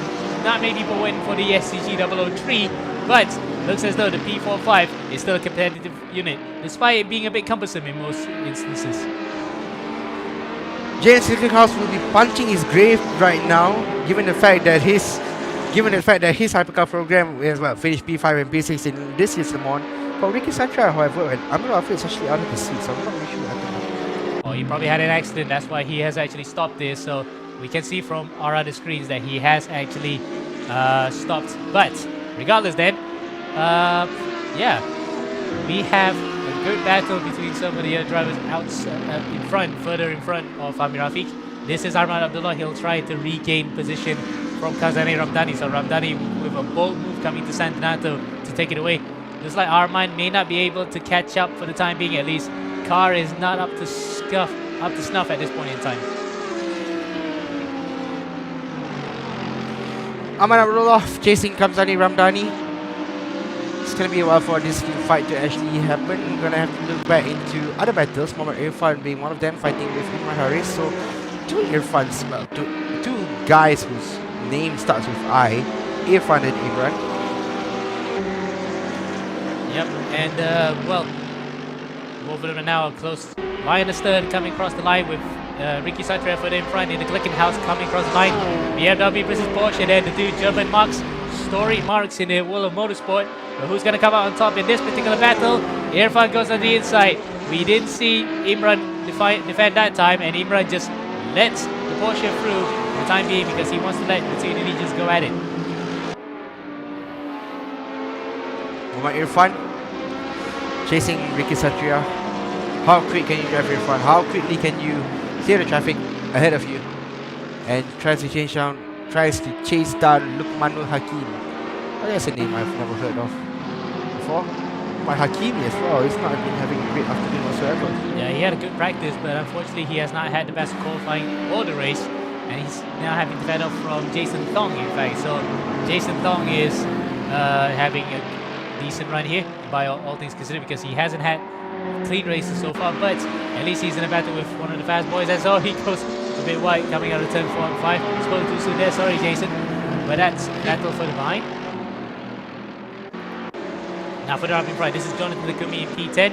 He's already got to that P10 now, after what happened to Amir Rafi, who went out of the race, so he is in the automatic pole position, as Ricky Satria then has a bit of an attack from Mohamed Irfan. Irfan actually dived one on the inside coming to turn 12, but no way through just yet.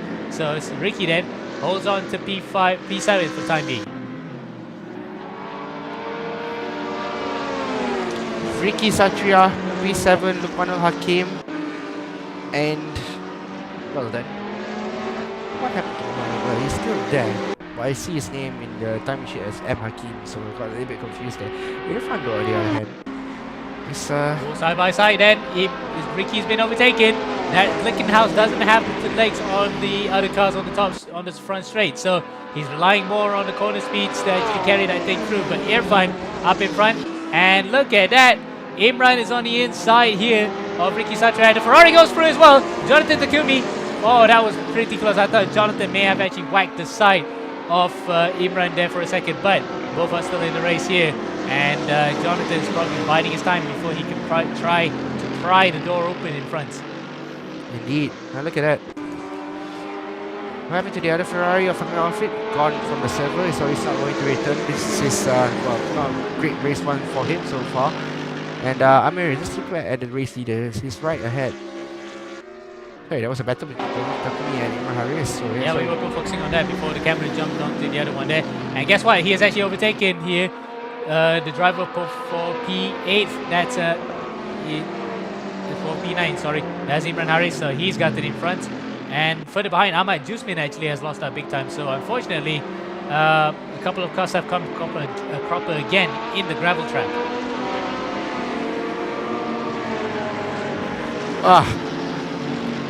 Kanzaini Ramdani is chasing down Cameron James. Yep, another Audi that's going to fall prey to the fast charging BMWs. And again, the BMWs are known to be quite good on the straight. So despite the BOP trying to keep as balanced as a formula as possible, it does happen sometimes when some cars just happen to be made faster anyway. Indeed, and look at that. Cameron James is well, he's driving the Audi, but the thing about the Audi is that compared to the BMW has much better straight line speed. That's the general rule of thumb. The Audis, they don't really have a very powerful engine, even though it's powered by a 5.2 liter V10. It's a lot heavier than the V8's BMW, and they do sound good, but they don't really produce that much of a power. Yeah, and we thought just now that when it was fighting against the Porsche, it's faster, but then it's not as fast compared as to the Z4. So again, different cars, just different ways of being fast here. That's the whole crux of the GT3 formula, where some cars, even with the BOP, instead of being faster, we see a car off in the gravel trap put in front there. I'm not sure who that was. It looked like a Porsche for a second, but it could just be any other car. Yes, it was a Porsche, but it wasn't the leaders. It wasn't Imran Harris either, who was in the BMW Z4. So one guy just happened to be in the gravel trap there further behind. That may have been Dimo Arya, who was the last of the tail enders who's running, and he's been overtaken there. Amir Rafi unfortunately has disconnected from the server, so he will not be taking any further part in this race, but he'll no doubt be coming back for race number 2. Indeed. Now then, top 10 gets reverse grid. Well, the reverse grid is a top 10. So for Amir Harris, where are you, Amir Harris? He's got, well, he's got 2 laps remaining. Roughly 2 more laps before this race is done. I said, this Rinaldi with Jaja is overtaken by Ahmad Abdullah here. No, he's actually overtaking Ahmad Abdullah, yes. So that's actually quite a dive. Again, coming to turn 12, you normally see bikes do those kind of maneuvers in those long parabolic corners, but it looks as though Jaja is proving us wrong in that regard as well. But they're going side by side here. Mercedes versus Audi onto the front straightaway into San Donato, who's going to be bravest on the brakes. And look at that, the Audi actually is faster than Mercedes, but Jaja hangs strong on the brakes, takes the position, in fact, maintains the position, goes a bit deep, but actually manages to hold on to that on the exit.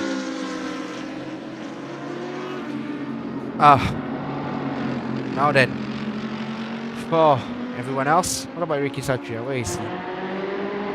Falling a bit like a stone here. He's now fallen to P9 after running P7 at one point. Jonathan Takumi Lee has overtaken him for P8, so he's in the midfield, entirely in the midfield, but I'm not sure if he could actually hang on to this because the Clickenhouse is known to be a little bit sluggish as the GT3, as far as GT3 cars are concerned, but it's still, if it's in the right hands and the way if it's set up properly in the limited settings that it could, it is actually quite a decent car. But for the time being at least, still running top 10, but Satria has to do something in the final minute that we have in this race to not fall out of the top 10.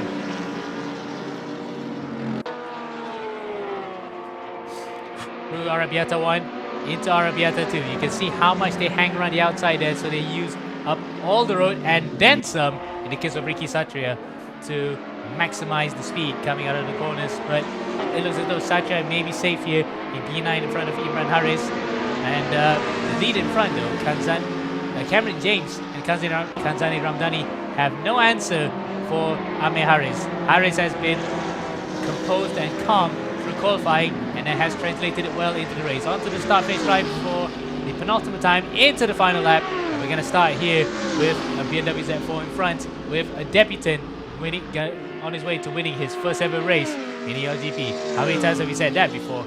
Especially in the copper and bronze classes. Exactly, I mean, wow.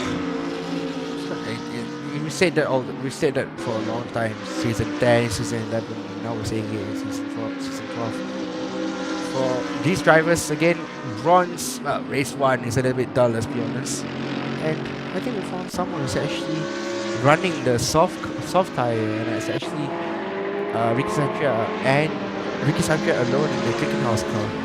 Yeah, and I can see no wonder that he was struggling, because soft tires in GT3 cars, especially in the Santa Corsa, just are not a good combo. You rather want to run mediums all the way. The fact that we run slightly higher tire wear, you do not want to actually become a cropper when your tires run out. So, through turn 4 and 5, Ricky Satria then up in front, up in P8. In fact, he's actually got to P8. What has happened to Jonathan Takumi Lee? Jonathan Takumi, who was up to P7 at one point, has dropped out of that position and he's into P10. Still in the top 10, but he is not going to be setting the world on fire with the times that he had, with the position that he had at one point. As Satria goes off. Satria touches the There grass. you go, tires gone. We saw that last lap how he actually was pushing the edge of limit, and he just found the limit. Unfortunately, he went out of it and then some into the gravel trap and loses a few positions there. He's now outside the top 10. Meanwhile, though, up in front, across the line, then Amir Harris is unchallenged, and he will be another brand new winner to add to the list of winners in ERGP. He wins it here in Mugello with a BMW Z4. Cameron James in second place, 1.7 seconds behind, and he got close there. Probably the bite markers caused that arbitrarily to be very close. Regardless, it's a podium for James, and then Kazani Ramdani, 3.8 seconds behind Imran Harris, crosses the line there to be on the podium as well. Another podium to add to his list of podiums that he had from last season.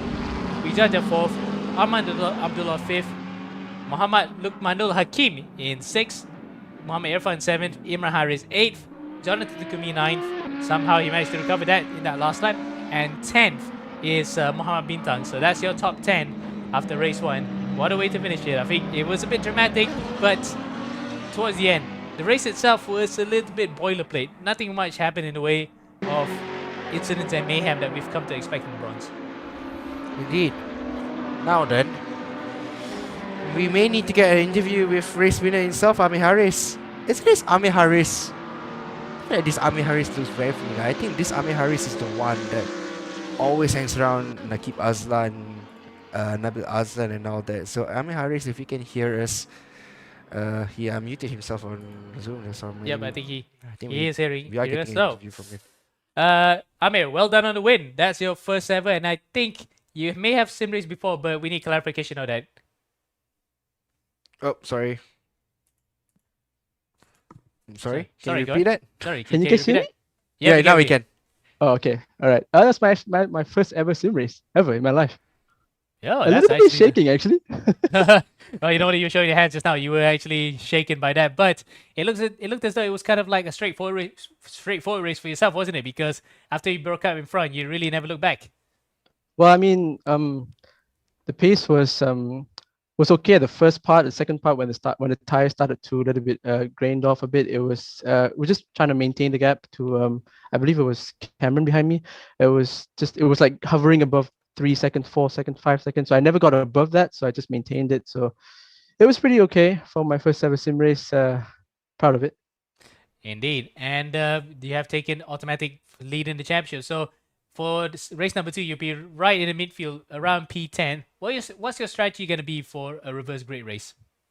I mean, I'm pretty sure just like anyone else in this whole lobby, just try to keep it clean. I'm pretty sure just get off the green stuff, stay on the tarmac. Pretty sure you'll get a good result. Fantastic. We'll love to hear from you pretty soon as well. Hopefully you have a good second race. Thank you. Yep. Now then, Amir Harris sounds very familiar. Why has he hang out with Nakib Azlan and the likes of it? He looks a bit more like Imran Zuhaili, to be honest. One of our former competitors from Sprint Edition. It looks like him, except it's more clean shaven. Yeah, maybe. Okay, anyway, we'll go back to a quick commercial break until we figure out what's going on. But nevertheless, Amir Harris is your race winner. And don't go anywhere. Don't go anywhere. We'll be right back for round 2. For race 2, actually.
Welcome back then to eRGP Global Edition 12. This is the bronze class that we are going to go into race number 2 here in Mugello. And it has been quite an interesting first race, isn't it? Because normally we would say bronze delivers. It did deliver, but unfortunately not in the sort of way that we come to expect from the class. But regardless, we're probably going to be seeing an interesting race too, because the top 10 will be reversed for this reverse grade race, and we're going to see whether the fast guys can actually cut through the grain and will be back up in front. So lights on the gantry will come on. There will be 5 red lights. 1, 2, 3, 4, and 5. And when they go out, race number 2 will be underway here in Mugello. And it looks as though Muhammad Bintang didn't get to the best of starts. Jonathan Kamili beside him got an even better one. It's an absolute blinder from the Ferrari. The second phase of the start may favor some of the other cars that are not turbo. Then case in point, look at that, the Porsche right behind. Muhammad Irfan goes into the first corner with the whole shot and takes the lead away. Or does he? He goes a bit wide. Jonathan Kamili cuts back at him. But they go at it side by side through turn number 2 and 3. I hope everybody went through this safely. Yes, I think by the looks of it, every single one of these guys, 32 of them to be exact, have gone through the first few corners safe and sound, Afiq. Well, indeed, and look at that, like Cameron James here making up moves. Arman Abdullah losing positions. Not only that, but what about Amir Haris? Where is Amir Haris? Well, he's all the way down in P27, so what happened? Yeah, he's had a bad start. He's had a terrible start. We need to ask him really what was the strategy. He was like everybody else is keep clean. Unfortunately, sometimes saying it is easier than doing it, to be honest. Easier said than done. Yeah, that's kind of true, Amo. I mean, let's be honest with ourselves. I mean, the thing about this GT3 cars is that Amir Haris almost lost it, almost losing it in our screen here. Indeed, that's kind of to be expected as well, especially the fact that some of these guys are completely new to him, so they probably don't know how they would behave, especially in a situation where there's mass traffic. But regardless, welcome to your GPA, Amir. I hope you will definitely conquer the other races after this, as he gets a bit of a slight, probably a legacy of the damage that he had from the first few corners. Now, look out for the in front. Kazane Ramdani tries to dive one on the inside of Muhammad Lukman Al-Hakim, and he gets him. So again, that last corner seems to be his favorite corner to overtake, and he's done it once again. Now up in front, Muhammad Irfan has actually gotten ahead of Jonathan Kamili. Side by side across the line, Porsche leads in front of Ferrari, in front of BMW, and in front of Audi. So 4 different manufacturers in the top 4. You love to see that. It shows that balance of performance is working well as Jonathan goes onto the inside. Oh, that's a big dive. He literally saw the door closing in, but he manages to pry it open and overtake Muhammad Irfan. Side by side they go. He claims it back into turn number 2, and he's back ahead, I think. Knocking on heaven's door. Says Jonathan Takumi up to P1 again. But good news for everyone else behind him. He's got a very good opportunity to win the race here so far, as Rinaldi Wijaja is the first retiree of the race. Oh, unfortunately, he was up in that top 10 in the first race, so he has bowed out in the second one, unfortunately. Now then, Jonathan Takumi has been overtaken again by Muhammad Irfan. Irfan goes back out to the front in the Porsche. So let's see then what's Jonathan's response, because we saw how the Ferrari was not good on the front straight. So it kind of BOP'd it a bit to ensure the fact that every single car is the same. Ramdani goes in through and he gets him for P number 2. So Ramdani gets another position away as Ricky Satria has unfortunately retired from the race. So the only clicking house in the entire field has bowed out, unfortunately. Anyway, I just saw this very cringy Twitter. Meanwhile, nevertheless, well, it was with the GT Cup in Japan. Anyways, Lukman Hakim has actually made a very good position, and Amir Alfi is down to P19. Amir Haris is down to P22, so he's up to 6 positions, but it's not enough. Muhammad Bintang, on the other hand, god damn, your name is the name of the Prophet and the star. Muhammad Star. Yes. Nice name. Indeed, what a star he is, and he was looking good. He did qualify on pole position for race number 2 because he finished in P10 anyway, so he's gotten the top 10. That's a good way to start the season. He's being hunted now by Arman Abdullah. Arman, of course, one of the guys that is actually quite used to racing with the bronze guys. He will definitely try to dispose of Bintang quickly so that he can catch up to the rest of that top 6, who are actually in close proximity He's in within sight, but Bintang is the cork in the bottom at the moment, I think. Exactly. Now then. Again, Bintang. Again, Ramdan. Well, in fact, we have to go back to that battle with... Oh, no, Bintang's off. That makes Armad Golok's work slightly easier now.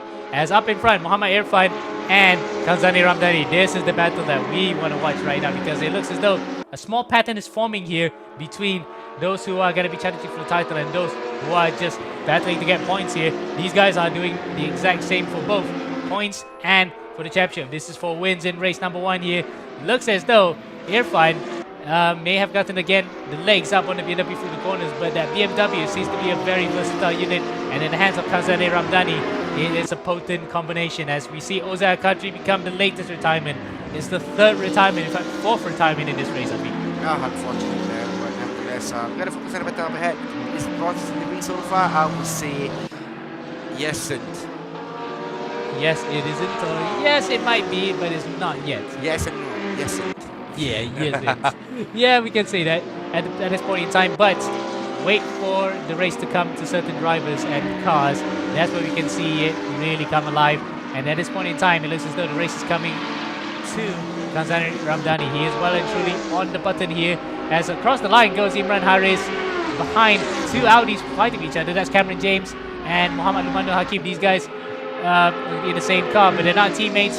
Go around the outside does Cameron James, and Cameron doesn't get through on Lumando Hakim. Lumando Hakim still stays up in P number 4, while Jonathan Kumi Lee then struggling in the Ferrari there.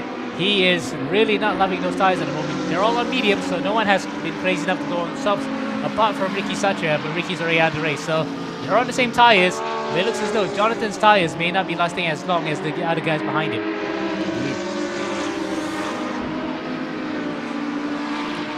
well then, let's get Adam just further behind. Adam Kodoroki's ladies man Adam is Harris has actually made up a lot of positions there. Up to 15. Yes, but it's a case of what might have been had it been for that spin. So he's behind Kodorokis by 2/10. You can see how fast he is. He's trying to dink one on the inside, dink one on the outside. Try to do a bit of a switch back here. Kondrolotis may be averse to it, and he has actually managed to hold on to that one for the time being. For P14, up in front is Malik Fakrul, P2 last time out in the copper class. He's made up the transition. He's made the transition to bronze, but again, just like his teammate Amir Rafiq, they found a tough get going. As speaking of Amir Rafiq, there he is off onto the grass trying to attack Sherman Singh. So. Yep, so, okay, Cameron James here, P4, chasing down Muhammad Hakim in P5. Yep, and Cameron James and Lukman Hakim come across the start-finish line. Two Audis and a BMW together. This is a sandwich of 2 cars, but it looks as though the Audi has the legs on the BMW on the straights here. Cameron James goes around the outside. Lukman Hakim is on the inside! Oh, they've hit each other big time, and amazingly, Cameron James hangs on to that. Cameron James here has got cars that are scuffed front, right, and center. He's got cars that are broken at the on the left, and oh, and that was lucky from Cameron as well. He bounced off the wall, but back onto the racetrack as soon as he could on the racing line, might I add. So that's why he managed to save that. But unfortunately, his car's completely scuffed on the left-hand side, so he might affect his aerodynamics right there. I mean, Imran Haris actually has been the beneficiary of that. He took positions away. oh my God, Kanzani Ramdani is still in P2, 4/10 behind. I've got some major breaking news involving one of my close friends, but I don't think that's part of the equation. What matters more is that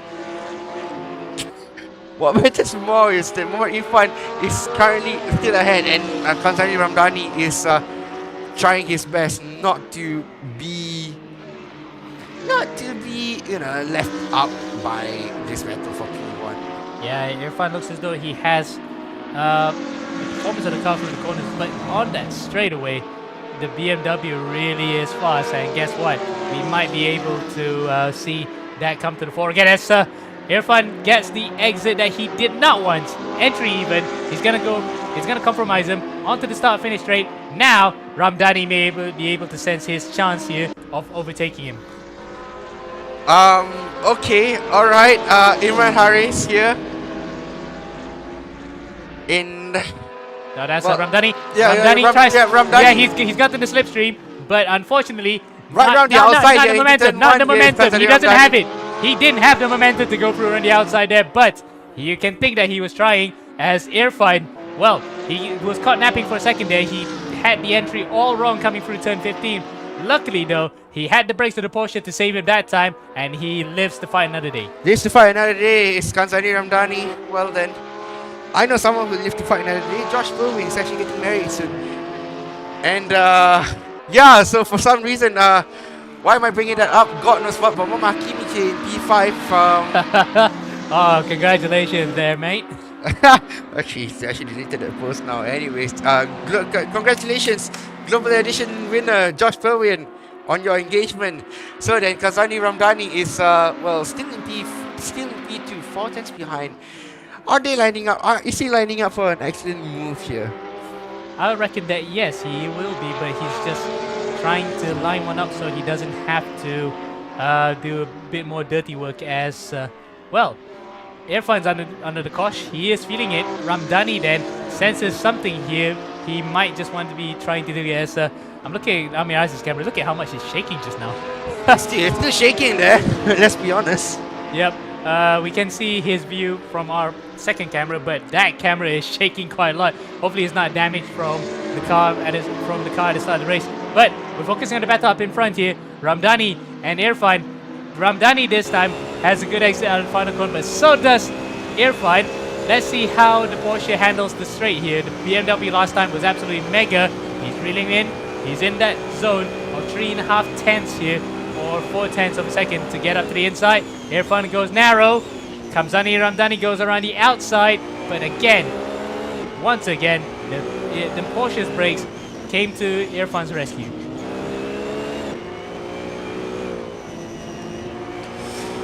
Oh well. I just want to appreciate the sound of this Z4. Yep. Very meaty V8. Yeah. So like everybody else fighting for positions at the back there, but let's not get carried away. I want to see this. I want to hear some V8 symphony before we actually go on and listen to one of the greatest sounds ever made in the world of motor racing after this.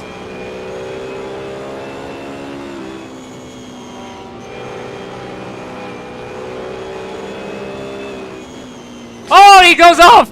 And then we're gonna have to break that symphony for a second. Irfan goes off under Ruined it, severe Admiral. pressure. How could you? Never did a Under Irfan. huge pressure from the BMW behind, and he has actually blown the symphony for us. Irfan has succumbed to the pressure there, ladies and gentlemen. So, biggest loser of the evening goes to Irfan. Something that you shouldn't do. Well, I tell you what, you shouldn't do, ladies and gentlemen. If you find... I'll tell you one story. Nigel Chua, whenever he looks at me behind his rear view mirror, he actually looks very Chua. So I call him Nigel Chua instead of Nigel Chua. Nigel, I hope you're listening to this. Your friend here just dissed you off big time.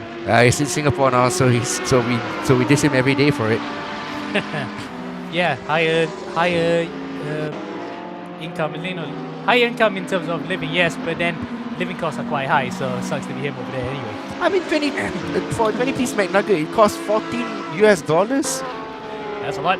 But anyway, enough about Malaysian and Singaporean geopolitics aside. Here are the two Audis going side by side onto the start-finish lane again, and this time Luqman Hakim is still hanging on to it, but for how long? Cameron James around the outside. Will he make it? No, but he goes deep. Luqman Hakim goes deep, and Cameron James strikes on that. They go side by side, door handle to door handle. He shoves him out of the way, and Cameron James takes it for P3. Well, we do have an onboard of Kazan Ramani. We do have an onboard of Hakimi, so we're gonna have to wait and see what Hakimi can do, because Hakimi is not far off from everyone else in this fight. And Yep. remember, Hakimi is he's got nothing to lose, he's got nothing to gain now, has he? He's got a poor race point. He's got hopefully he gets a better race too, but with 1.5 lap remaining, it might be a bit too far-fetched now for him. Yeah, but again, never say never in GT racing. You never know what's going to happen all the way up to the finals, dying embers of the race. As we see here, Hakimi in the McLaren that's quite skatey. Oh, speaking of skatey, there goes Hakim. And Luqman Al Hakim, almost same namesake as Hakimi, goes off to the gravel, loses a position, and then some, because Harris has actually gotten up And Arman Abdullah is next one to line up to get a free position too, but no, the shop was closed and he couldn't get those free nuggets.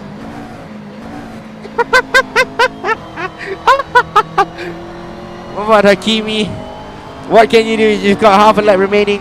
Well, you've got 1 lap remaining. Ramdani now rounds off the start-finish straight and crosses the line to start one final lap. And Muhammad Hakimi, he's got 1 lap to do it. He's got a slipstream. Cameron James here, FIA World Rally Star. Well, is it World Rally Star? Oh yeah, they call it Rally Stars, yes. Yeah, they call it was Rally finalist Star. alongside Iqbal Suji and another Slovakian that I unfortunately forgot his name, but they was representing that flag very high in the international stage. He swapped asphalt, dirt for asphalt. Well, rally there's also asphalt anyway, but point stands. Hey, tarmac's not asphalt. That's a difference. Ah, come on, they still have the same meaning. Anyway, Cameron James then looking like he is actually handy in 4 wheels that are going onto a more grippy surface compared to slippery surfaces. He's in front of Muhammad Hakimi, but he did shove Muhammad Hakim out of the way, so he might be investigated by the stewards at the end of this race. But regardless, Hakimi will just be watching brief. He knows that the guys Kalides, Malik, Fakrul also is out of the race just now. Amirul Hafiq, his teammate, out in fact a lap earlier, so both guys in the Paki Racing team are not having such a good debut in bronze.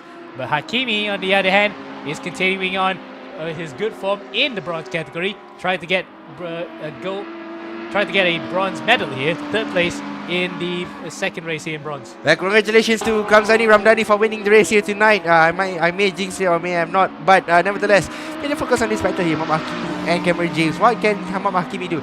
Knowing Muhammad Hakimi is probably really impatient right now, and he's probably going to be like, oh, do I dive to the inside? Not yet. Oh, we have to look at the race leader too. I think not He's yet. right, not yet. Because the straight is so long, we can actually still focus on the leader afterwards anyway. So we'll wait on see on this. I think Hakimi may not have the best of runs out of 12. He has to send a big boy dive here if he wants to get a podium. No, he has actually failed to get up to the back of Cameron James, but Cameron will be investigated anyway. Across the line goes Kamzani Ramdani. He takes yet another victory here in this championship, but look at across the line here. Oh, he was doing the cutting. He should do it again. He did it. Yes, he did. He did it again. He was tucking in to get the slipstream, but unfortunately, it was not enough to get him. So, Ramdani, Irfan, and Cameron James, your podium, with Muhammad Hakimi in 4th place. Haris 5th, the other Hakimi in 6th, Abdullah 7th, Prasatya, aka Rafi Prasatya Dev, as cars continue to hit each other after the start finish line. Matthew Grange with an incredible effort to be up in 9th after starting in P29. And 10th is Muhammad Bintang. Oh no, in fact 10th is Haris. I'm not sure how he ended up further behind there. But irregardless, in fact it's the other Haris. It's Amir Haris, not Imran Haris. We'll have to ask if they're actually siblings.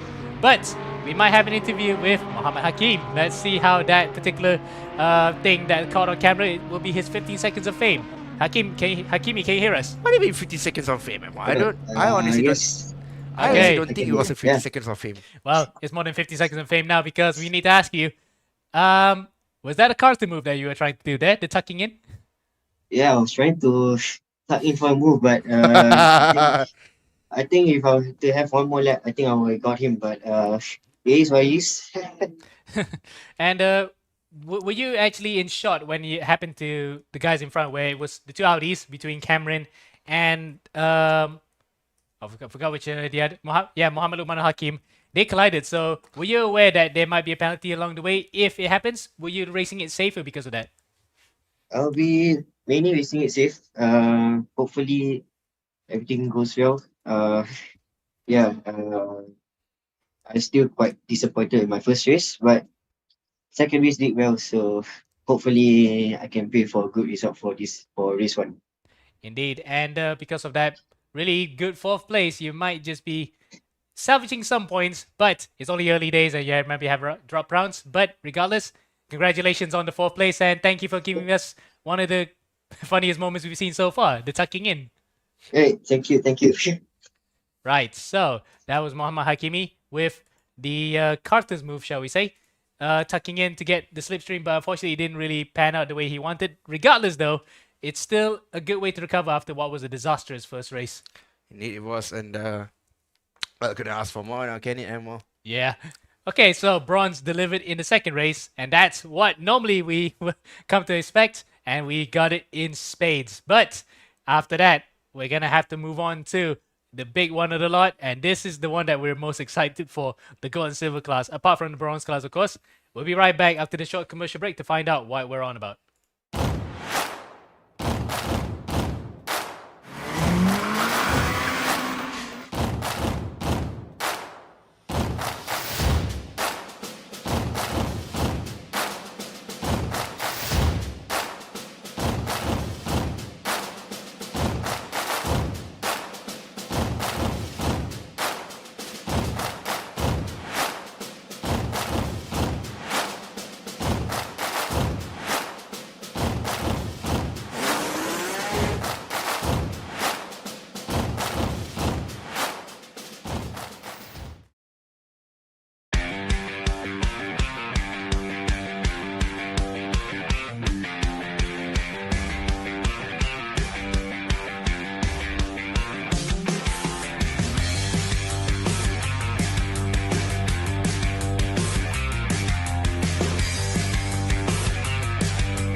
Welcome back then to eRGP Global Edition 12. This is the gold and silver class, and I'm running out of voice right now because we've had two very exciting races, 4 to be exact, from the from the bronze and copper classes. Now we're here for the big one, which is the gold and silver classes, and in cars that will definitely be getting everybody excited to drive them. So before we get into that one, we will have to show you what we're racing on for the third time tonight, and it's the circuit that has provided some good action, Afiq. It does. It has provided a lot of good action here tonight, Ammo. And well, copper was okay. Bronze was a little bit disappointing. I'll be honest. Apart from the tucking in by Hakimi, but I think Hakimi was just having a laugh there, if I'm honest. Yes, but it was great nonetheless, as we see the Mugello circuit in the Tuscany region, Florence to be exact, in Tuscany, with a 5.25 kilometer length in the circuit, 15 corners clockwise, and with some really famous names like San Donato, Arrabbiata 1 and 2, and Biondetti. So just to name a few corners. And before we move to the qualifying session, in fact, we are going to be in qualifying now pretty soon, now we are. My God, these cars are loud. Yes, and it's really nice, isn't it? The V8 Mechachromes, well, they were quite unreliable back then too, by the way. They were not known to be the most reliable engines, but when they really were on song, it sounded really good. Here we are then, the cars that we are going to be talking about in question, and alongside them, the Formula 1 cars from 2007. So we have the Formula 1 cars from Ferrari and McLaren, alongside the GP2 cars, or now known as Formula 2, from 2008. So consecutive years. One runs on slick tires, which is the Formula 2 cars, and the other one on groove tires, which is the Formula 1 2007 cars. But regardless, we're going to be in for an absolute treat here in this qualifying session. 20 cars, to be exact, from both classes are present, I think. How do I know which one's F1, which one's F2? Can't tell. Unfortunately, we don't have the VRC cars labeled differently because they're the exact same developers, unfortunately. But if you can look at the wings, for example, that's the Formula 1 2007 car, the Ferrari car. But I know how to differentiate them. The sound. And oh my God. And the V8, look at that V8. Plus the groove tires, of course. So you can tell which class is which. Yep. We have a returning. Is this guy even online? Yeah. We have a returning Kepala Botak. Oh, he'll definitely be crucifying for that one. But he is in national service right now. Mohammed Tasbi, policeman, of course. He gets to go back every now and then, driving in the McLaren, incidentally, of Lewis Hamilton. So I can see what car he went for. He definitely wanted that one. Indeed. And now, well, Taspi and Alif. I mean, why wouldn't I be surprised at this point, Emo? You get me? Yep. And I think when we announced the cars on Monday about that the gold class will be driving the 2007 F1 cars, and they saw the McLaren, I think they knew which one they wanted to go for, I think. Exactly. And Taspi showing them, they'll probably go for this. Yep. I wouldn't be surprised at this point. So, Roy Rip has set the early pace in the Formula 2 car, incidentally. So he's set a 118. That's actually pretty fast. But I think we can see Tasby go even faster because in the Formula 1 cars, the Gold Class cars might be hitting around 111s or 110. So watch this pace. What's the record time for the F1 car here? 111? 12, I think. 112, yeah. Hamilton is. No. Chris left. I mean, that will be in the race itself with 118. So across the line it goes. Oh, in fact, yep, 118 is the F1 time. So apologies for that. They are on super soft tires. Oh, they are. So no wonder they're going fast, but not as fast as the F1. Yeah, but that's the thing. The Taspi is actually a second slower than Roy Ripperip. So, well, a little bit surprising. Yeah. And the fact that you have to remember, we have actually DOP the Ferrari here because the Ferrari is actually quite fast in qualifying. So it has been given a 25 kilo ballast, as we can see Muhammad Zikri on camera. Looking very wide. Looking very white screen, white Putin. Oh, is he actually trying? Oh, try to see what he's trying to do actually. I mean, Maybe a practice start because qualifying is about to come to an end anyway. I think no. I think there's enough time to do at least one lap. You got to remember, there's still outlap to do, and then you have to deal with traffic. If that holds you up, you're not going to be able to do your lap time. Tell me about it. So, let's see then. This is Roy Rip on his outlap. He will be able to complete this last one in the Ferrari F2007 across the line here. And he will start his final lap. So, imagine, that's a turn up for the books. The silver champion upstages the gold drivers. Yeah, Roy Ripperip. We don't have Roy Ripperip on Discord. We have Tasby, we have Side 50. Side 50 is all the way down in did a 352, so it's gonna be a while. I don't think there's enough time for him to actually post a lap. So I think that's his qualifying done and dusted. Yeah. What about the F2 guys? Jasmine Tan. Yep. Fastest of among the Formula 2 guys as well. So he is ahead, P7, or in fact P8 now, in front of Axel Nocom. So I'm surprised Axel has actually dropped a class to race in the Formula 2 cars. But regardless, he's got a battle on his hands with Jasmine Tan, known to be quite fast. He progressed in between two classes in one season last time out, between copper and bronze. Now he's in silver after winning bronze. He might just be one to watch out for here again. Through Arabiata 1 and 2, he may not have enough time to start another lap here because look, he's only on his out lap and we only have 20 seconds left to go, I think. Exactly. And I want to listen to some V8 Symphony. Do I listen to the F2 or do I listen to the Ferraris? Anyway, Jasmine Tan, 10-12. The car looks extremely planted. That's the thing about single seaters. When you jump from VT cars to single seaters, you can definitely tell them about Jasmine Tan's back. Oh, yeah, because there was a Ferrari that was coming through. That's Roy Rip across the line, and that is a faster time than before. So it's a 18.4. Tasby can only manage 19.6, but he's still on his lap here, so we might see an improvement from the McLaren. So then, Lewis Hamilton, what can you do? You're in P7 right now. And incidentally, he has the same haircut as Hamilton when he was in his first F1 season.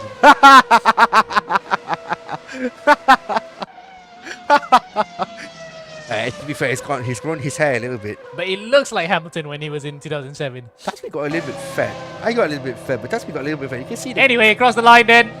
Let's see if there's an improvement. Yes, he does. But He's hitting 18s. Not enough. So for the first time ever, a Hamilton brother has not qualified on pole. But look at that. Mario Hasnam out of nowhere, 18-2. The winner in Bathurst during the Endurance Edition has definitely upstaged the entire apple cart and then some. He's in front of Roy Rip, Max Onocom, Tasbe, and Aliawafi Priyanatha. So, wow. That is something that we did not expect to happen. Indeed. Oh my god. Oh well. Ladies and gentlemen, thank you for tuning in. This is Global Edition 12. And gold and silver are actually done and dusted.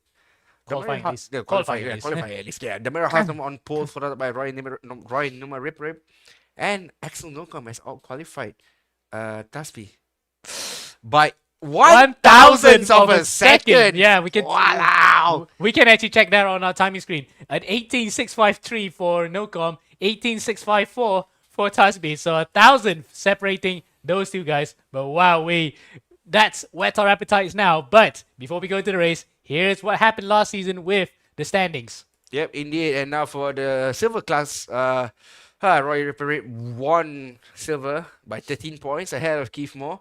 And Vice Ryan runners up your top three, Nazri Azlan in P4 and Nazmi Azlan, the youngest of the Azlan brothers in P5. And top three for them. Congratulations to all three. They'll be getting a ERGP trophy soon, sponsored by Roy Slango. So thank you again, Roy Slango. And now for the gold class, well, it's been a long time coming for Nabil Azlan, but he's managed to win. I mean, you need to win this kind of things. Electric Cruz in P2, well, wouldn't say not been a great season, but to be fair, finishing P2 is actually a really good achievement. Yeah, he had his moments, but unfortunately, he couldn't really hold a candle to what happened to Nabil because Nabil really turned up for this gold class. No comment in the hand. He might be a little bit miffed by the fact that he couldn't really show up for most of the races until the last couple where he really was in there in the podium places. But regardless, they're here to come back again and win. And with a couple of drivers out of the way, this might be their best chance yet. Indeed. Now look at that. Axel Nocom here is look at it, sitting composed. And what surprises me, Emo, so far is that the Mario Hasnam is actually on soft tires. So we'll be setting on soft tires, whereas everyone else will be setting on the medium tires. Yeah. In fact, apart from tires, Harishami yeah. and a few. Soft tires can be actually a good way to go, especially in the Formula cars, not in GTs. But again, it all depends on the tire wear. If it goes out fast, then they might need to consider going to a different tire for the second race. So the Mario Hasnam, we might be keeping an eye on him. He might have a good initial phase of the race, but he may be swamped by the end of it. So 20 seconds left to go then. No predictions, isn't it, Avi? No predictions whatsoever. I'm not giving any jinx. Alright, so 10 seconds left to go here. Lights on the gantry come on. 5 of them to be exact. And when they go out, gold and silver for season 12 will be underway. In fact, we have a jump start already. Yaming Chu has jumped the start in the Ferrari. But apart from that, all the other guys have actually gotten up and away. F2 and GP2 cars race together here as we go into turn number 1. Let's see who gets the whole shot. It is the Mario Hasnam. Oh, Tasbih spun. Tasbih's been spun around, and so has Muhammad Zikri. I think Zikri's gotten in the muck as well. Francis Angelo Gonzalez and Tasbih's jump back into the pit. Tasbih's gone. Tasbih, that's it. Game over for Muhammad Tasbih. He can't do anything about it now. So he has to recuperate back for race 2, regroup, and do better then, I guess. Disastrous start, and he is trying to aim for the championship here to win the one that he won all the way back in season 9, would you believe? That's been a couple of years already. But the Mario Hasnam, he doesn't have to worry about that. He's got the start that he wanted, and the EF 2007 has been absolutely rapid in the hands of the Indonesian. He's already pulled a 1.7 second gap ahead of Axel Nocom with Aldo Balagulin in 3rd place, so for the second behind him. So 1, 2, 3, that's not what we expected, with Aryadi Vishnu in 5th place in front of Harishami. And I thought just now I saw Jasmine Tan up to P4 at one point, but that will be the highest position Formula 2 car. Regardless, 1 lap's already done, Afi. Indeed, 1 lap has already done, and look at that, Axel Nocom is chasing down the Hasnam, but it's 1.8 seconds behind him, so it's going to be a while before. Harris in the pits. Well, Harishami is in the pits, so not sure what's happening there. Probably a disconnect. And that was a big Opsalot moment there for Demario Hasnam. Look at the way that car flies through the corners. We did give a bit of leeway in terms of setup, but the cars are more or less fixed setup anyway, so you're not getting much from tuning the cars. Maybe a few tenths of a second, but not a complete overhaul in terms of lap times. As we see Jasmine Tan in front of Calvin Pao. Look at how fast these cars go, isn't it? Especially the Formula cars. They just glide through the corners. The GP2 cars look a bit more lumbersome, but regardless, they are still quite fast machines. Cyprifty is also one of them that's actually chasing down. He's got Risky or Ray right in front of him, Ray Mysterio right in front of him. And yeah, P5 and P4. What car is Side 50 is on? I think it must be the Ferrari F2007 car. We need to have a look at that. Oh yeah, for sure. Yep, it is. Yeah, you can clearly hear the engine difference there. Yep, the Mercedes-powered McLaren and the Ferrari have distinctive engine tones, but you can also see from the outside how the Ferrari looks different from the McLaren with two end plates on the front. The McLaren has a completely different front nose where the front aerodynamic piece goes across the wing, across the nose of the car. So that's the main difference you can see. Plus, the fact that the Ferrari has the rim shrouds, whereas the McLaren doesn't. Yes, that's correct. And but still, I think nothing can beat the 2008 F1.08. Greatest car to ever come out from BMW. The greatest car. I mean, to be fair, the car is built by Sauber, The which Twin is- Towers. and in the Petronas Twin Towers. But Yeah, but I think 2007 still had cars that looked quite decent in terms of aerodynamic kits. But- The 2008 cars just look all over the place. It's just too messy. I like the 2008 cars. I'm definitely in the camp that I prefer the I 2007 think it's ones. because I'm a BMW fan. Anyways, let's not focus on that. Focus on the race so far. Roy Ripper still chasing down Side 50 Sudaka right behind him, and Oh, he's actually dropped out of pole position, so you can see why there's a big one. Oh, No! no, Roy! No! won. Roy loses it. And he's on medium tires as well, so he's gonna cook out the medium tires, but it won't be as bad as if you were using a soft tire. Yep, indeed. And the fact that it also take into account, look at his rear wing. It looks like he's been through a war zone. It's been soaked in water and looks like a very bad papier-mâché. So no wonder that the rear wing is a little bit scuffed and it's contributing to his car not looking very good, to be honest. No wonder he was sliding through the slow bits. But regardless, he's still within earshot of the drivers in front. Top 7 are all in the Formula 1 cars. Only Wafik Prinata. No, in fact, they're all in the Formula 1 cars as well. So the fastest F1 car right now is actually Jasmine Tan. As we can see, Alia Wafik Prinata backs off to reduce the penalty, I think. Probably. Yaming Chu is also, I think Yaming is also on the F2 car as well, if I'm not mistaken.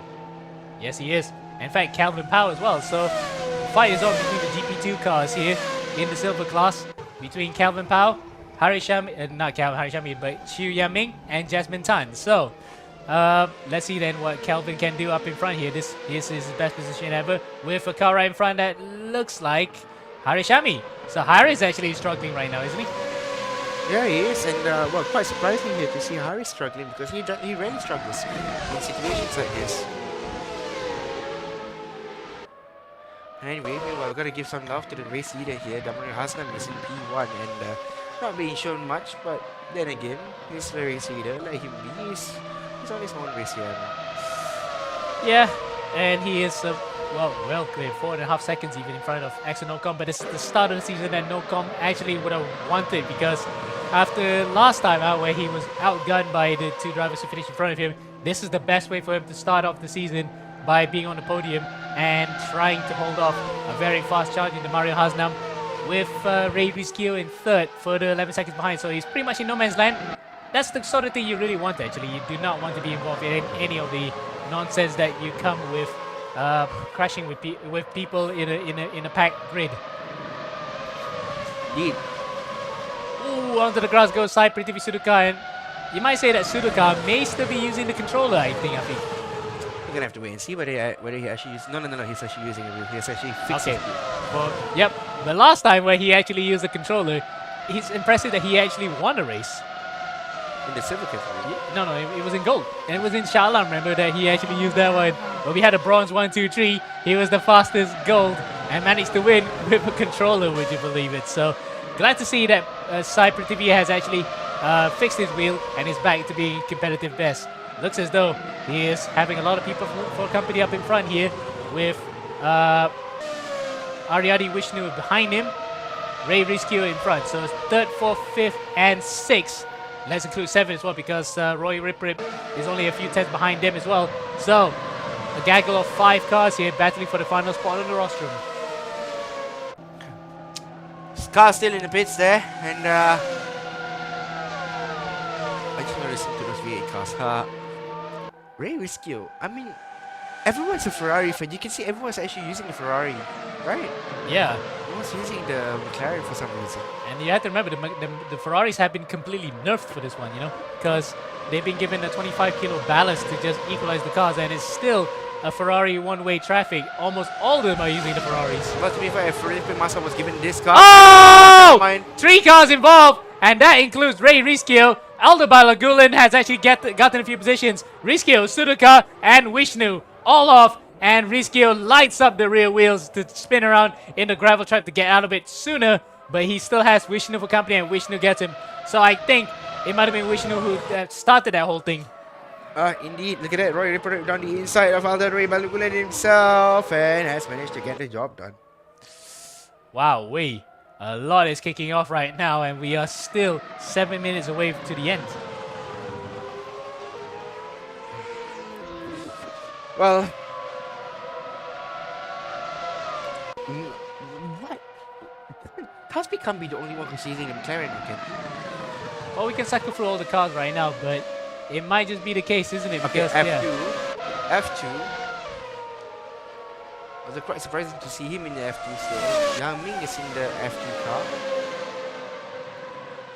Sounds like the F2 car. Yeah, it is the F2 car. You can see the slicks. Yeah, Justin Tan is in the F2 as well. Kevin Powell is in the F2. He's leading the race. Alia Wafik is leading the race. Taspi has disconnected from the server, so He's coming back for race number 2 for sure, but better. not the best way to start off his first race of the season with a big DNF to his name on that one. Zikri is in the pits as well, so he's about 3.8 laps behind, so he is definitely going to be starting right back with Tasby for race number 2. Exactly. Anyway, F2, F1, Ferrari. But that doesn't sound like a Ferrari. No, it's a Ferrari. Ferrari as well. Uh-oh. Ferrari as well.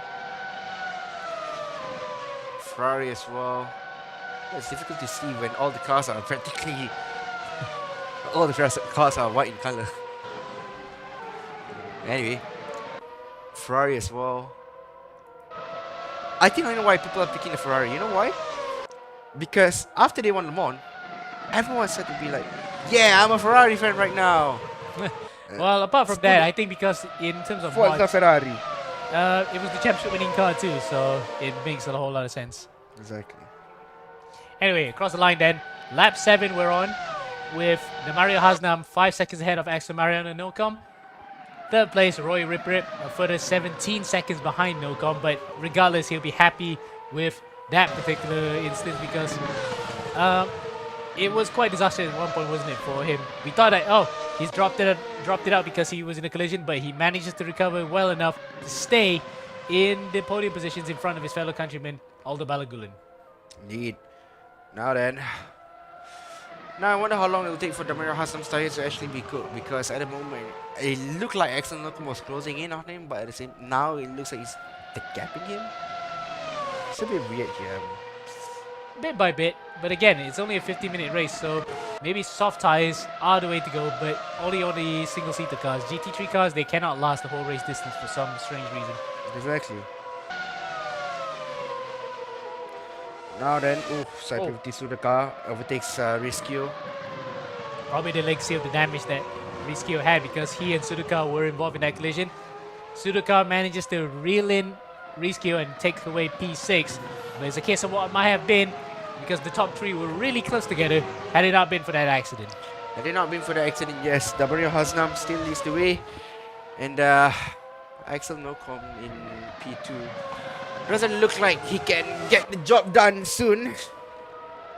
Maybe he can't get the job done this race, but with the top 10 being reverse grid, it's going to be a problem for them to I see actually Jasmine's overtake time. Jasmine's actually on the back of Calvin Powell here, so it might be close between these two. There we are, between the GP2 cars. On board with Jasmine Tan right now. We might just stay quiet for a while here just to hear the V8 in song.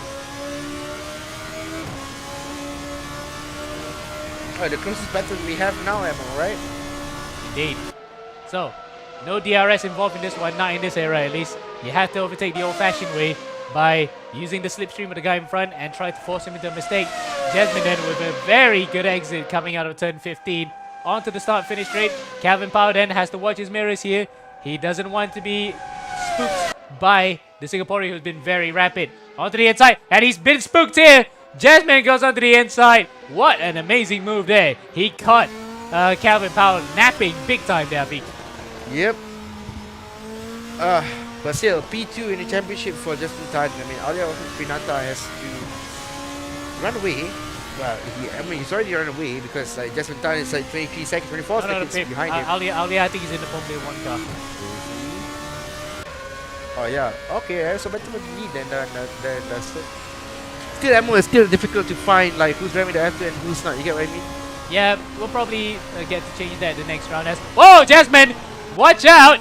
That was a big dive there from Calvin Powell. What a move from Calvin Powell there. It's not Calvin Powell actually. Oh, it was it? Because that was a Formula 2 car that went by them. Doesn't look like a Formula 2. Oh, that was a Formula 1 car. Yeah. Okay. It's probably Demario Hasnam there. Oh yeah, it is. It might be Demario on his way into the final lap. But that was a shock and a half when you saw a fast charging car in your mirrors and went by you. But Calvin Powell then still within half a second behind Jasmine Tan. So Jasmine then now has to watch his mirrors. You can see his avatar was looking to the right there, checking his mirrors coming through the final corner. Now then, what does Jasmine have in response to Calvin Powell there? Across the line they go for the penultimate time here in Mugello. Yep, now Kevin Powell, please rock up with a Marlboro livery next time around. Well, I mean, they had a GP2 livery for Lewis Hamilton, Nico Rosberg at one point. Yeah, but still, I want it to be like look a lot nicer. You get what I mean? Through San Donato, there's a car coming through, that's Nocom. Nocom then passing him without that much histrionics, but it might be posing a bit of a trouble for Jasmine, because Jasmine may be caught at the fast sections, and that is exactly what he doesn't want. If he backs it off, he might get Calvin Powell back into his rearview mirrors here. So through they go, and he hasn't been let through just yet. The gap's now reduced back to 1 second, and Axel Nocom may be furious by this as Alia Wafi Prinata manages to overtake Harishami. There he is now, the battle is on for the silver class win. Calvin Powell has actually gotten up to the back of Jasmine because Jasmine was completely compromised through the fast corners there. He just couldn't let Axel come through fast enough. Jasmine goes off! Jasmine goes off into the barriers, or does he? Just manages to reclaim it, but Calvin has actually pressured him quite well. And he's still on the soft tires, by the way, I think. Yep, still on the soft tires for Demario Hassan. He can't back off now, so he's definitely... it's not the last lap. He's got one more lap to do after this. Yep, but the battle for the win in silver there was decided because Calvin just plugged away. He kept the pressure on despite looking like as if the win was out of his grasp, but manages to reclaim it right at the end there, for now at least, before the final lap, after Jasmine was a bit slow getting rid of Axel Nocom from his mirrors. Now it's up to Calvin if he could hold on to that one. And battle up between Rizkio and Priyanata, but that probably doesn't matter too much. Probably just a normal overtake. Here we are watching up in front. Oh, that's a very close one between a Formula 2 and a Formula 1 car. You do not want to have that happen, especially when you're trying to race between your classes. Indeed. Well then.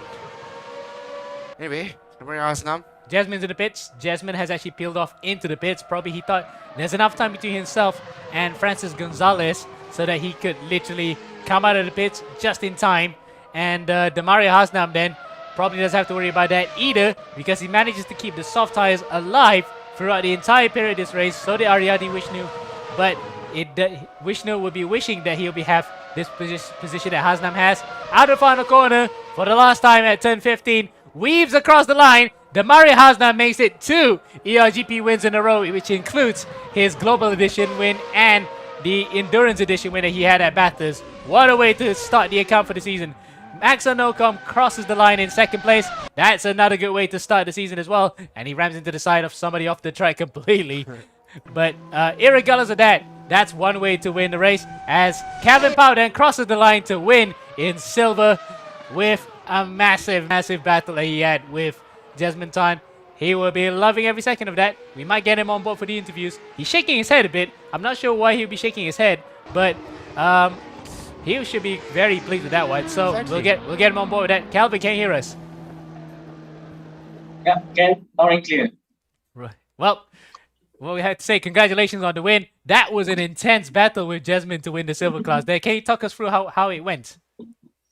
Actually, I didn't really bring up a very high hope because my qualifying has been ruined. So I was actually just thinking, just enjoy the race, whatever. And I really didn't expect that to happen. And I was actually worried about Jasmine Tan because he really has the pace in qualifying. So that got me worried. But well, eventually everything went well. I didn't expect that.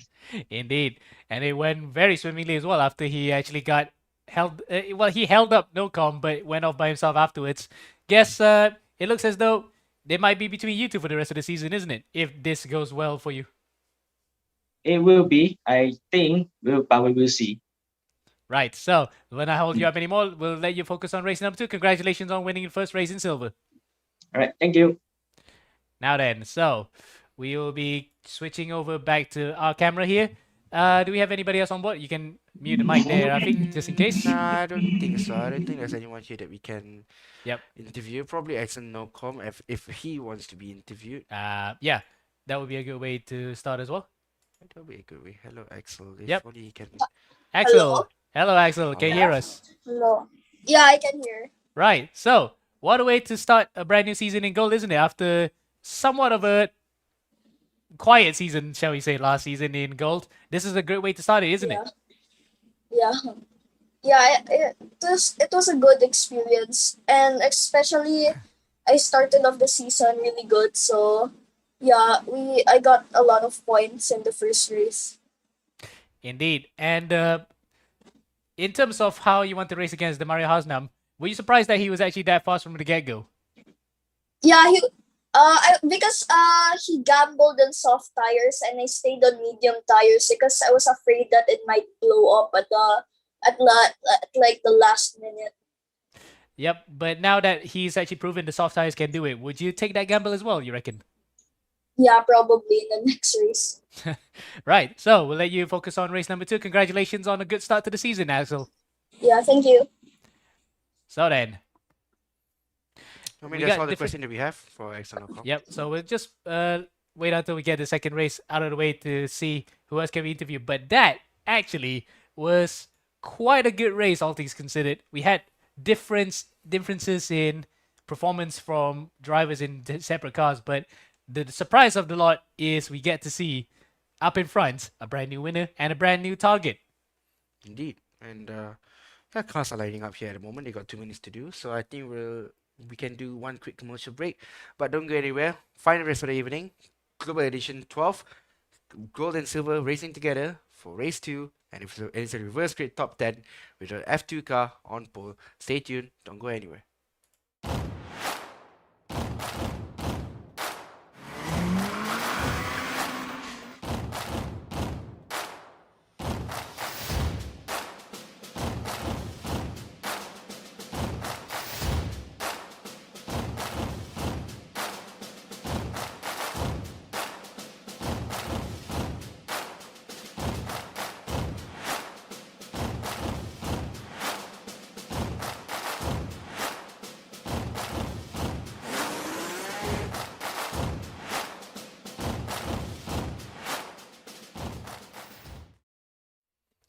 Welcome back to eRGP. My name is Afi. Alongside me is Simon. We got 49 seconds remaining until the whole race weekend for weekend number 1 is done and dusted.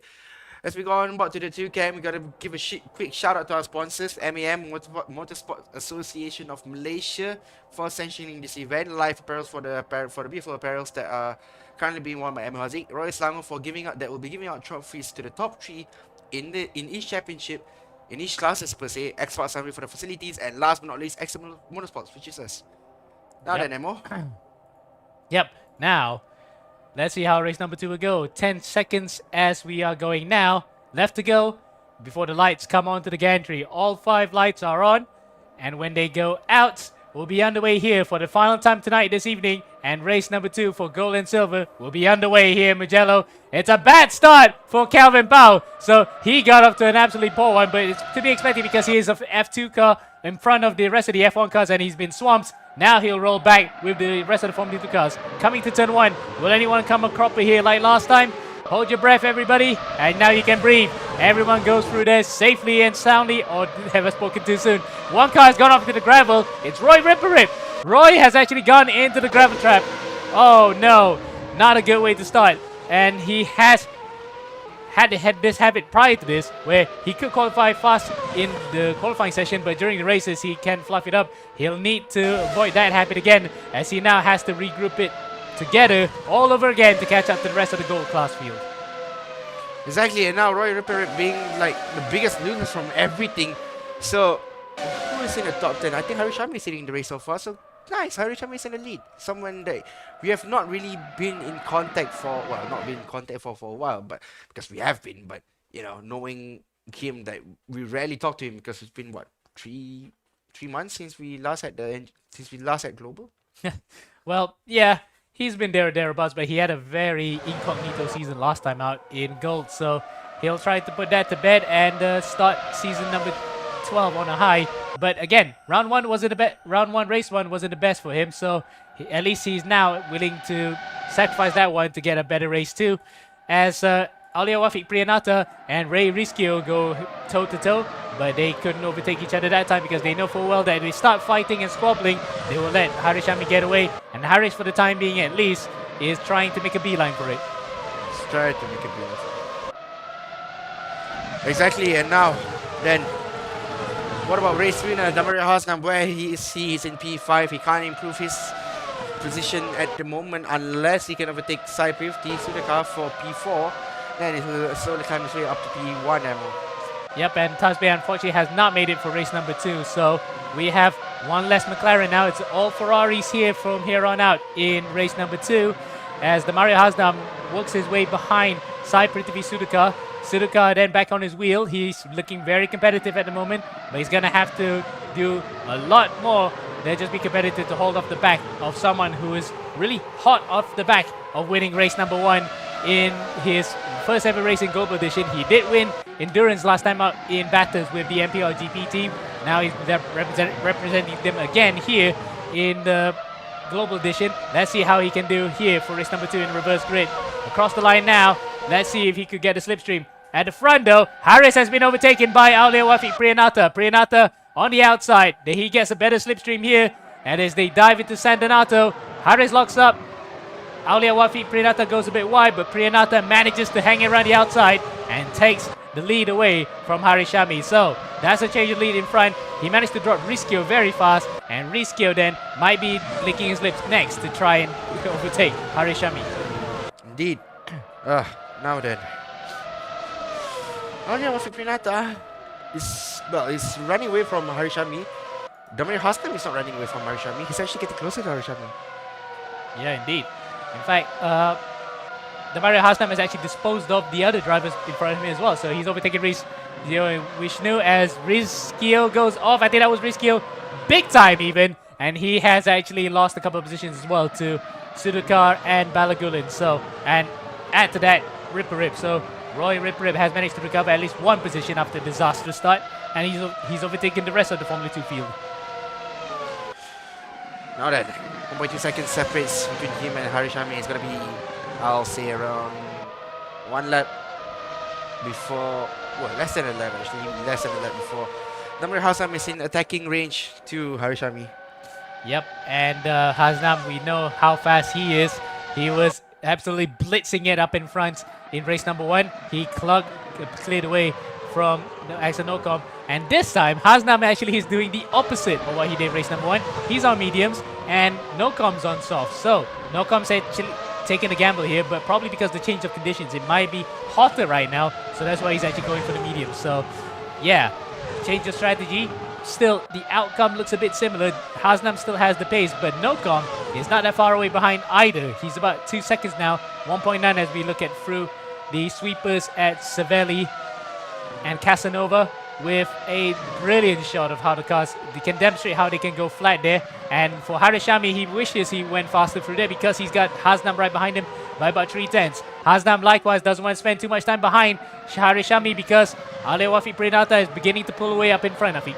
Yep, indeed. And now look at that. Harishami is, well, according to his screen there, it looks very, well, very focused, but at the same time, look at that. He's missing his apex, his front right and sector, and his racing line as well. It's also compromised by it.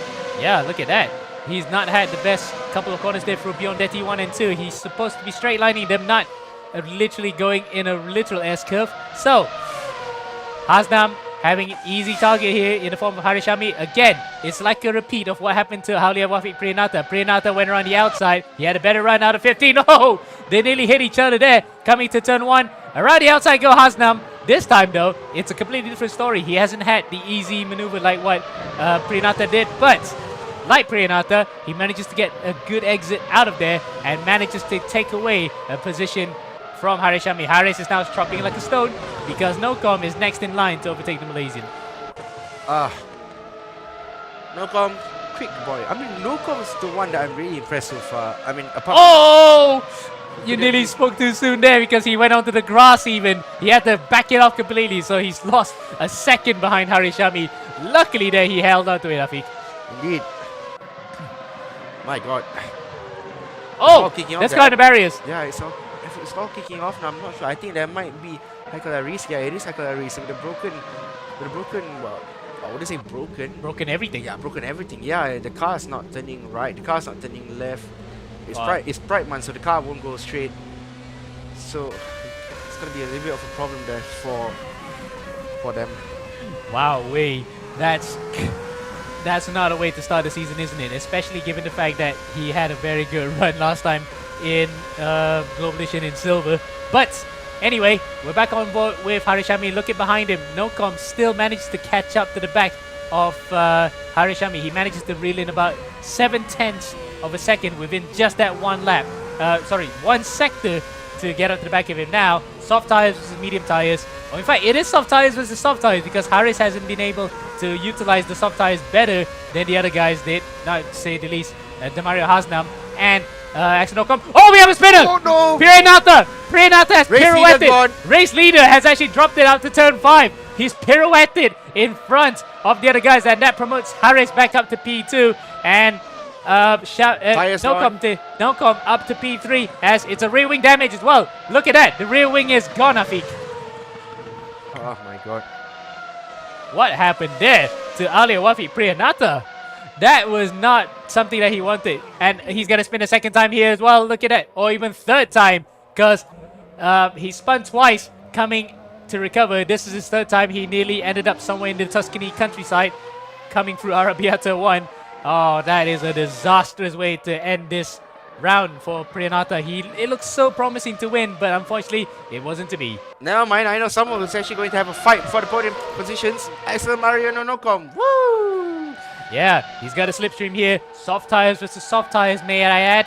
And only 3.5 seconds in front is Demario Hasnam. He goes aggressive onto the outside there, while Haris goes narrow. Haris runs a bit wide, and Nocom tries to go for the switchback. Oh, that's a beautiful move. Beautiful way to actually set the dummy up, and they're still going at it side by side. We didn't see it this much during the Tuscan Grand Prix, but we're certainly seeing it now in the ERGP. And Haris shoves Nocom wide to defend. Look at that, Roy Ripper as well. Roy Ripper on the medium tires. Axel hangs it around the outside. This was a great battle for P2 here, I think. We did not expect this to transpire after how easy that Demario Hasnam made it look to overtake the other drivers. Now we're getting a race here for P2. Indeed. Oh my God. Okay then. I thought bronze delivered. I mean, it did deliver, but not in the way that I expected. It's a little bit underwhelming. But gold and silver, though, the one I wasn't expecting the most, is actually providing. So, thank you, boys. Yes. Apart from Demario Haslam, he's already 6.9 seconds ahead. It was 4.3 at one point. Now he's gained that gap for more than 2 seconds. Nocom then has to get this move done. Otherwise, he'll have the clutches of Elder Balagulan and Roy Ripper right behind him, ready to pounce if those soft tires are beginning to drop off. And it looks as though he didn't get the best exit out of there. Elder Balagulan, no, Roy Ripper. Roy Ripper on the outside takes him. Indeed. Wow then. Ooh, nice switch back there by Roy Rip. Dangerous maneuver there actually because he switched back right in front of the braking marker. Yeah. In fact, it was moving side to side there, but it looked as though that Rip had the speed anyway, so he just wanted to make sure he had the line, but very dangerous, might I add. And Nocom, to his credit, didn't really flinch, so he kept the car pointing that direction. And in the previous lap, this very corner, he got squeezed out a bit by Harishami. That might be somewhat in the rules of fair game, a bit grey in a way, but it is still not the type of racing that will cause an accident. And luckily, Nocom manages to just back out a bit in time before any unwanted accident happens. Yeah, man. Oh my god. Anyway, 4 minutes 20, blaze it, left to go. Blaze it left to go. I mean, but this is the battle for the final position for podium actually. Yep, in fact, the battle for the 2 positions on the rostrum with Harishami and Roy Ripper. Roy is really fast right now, only 0.3 of a second behind Harishami. We need to jump on board with Roy Ripper. Let's see if he could actually make this maneuver stick. Here's Roy right now, he's in the slipstream, medium tires on softs. Somehow, in the second race, the medium tires actually can perform better than the softs. Around the outside he goes, but Harris has been known to be good on the brakes. He held his line there that time round, squeezes Roy out, but does he defend on the outside for the next corner? Harris locks up. Now it's Roy's turn to pounce again. Indeed.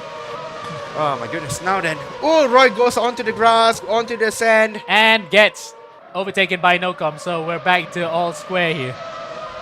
Oh.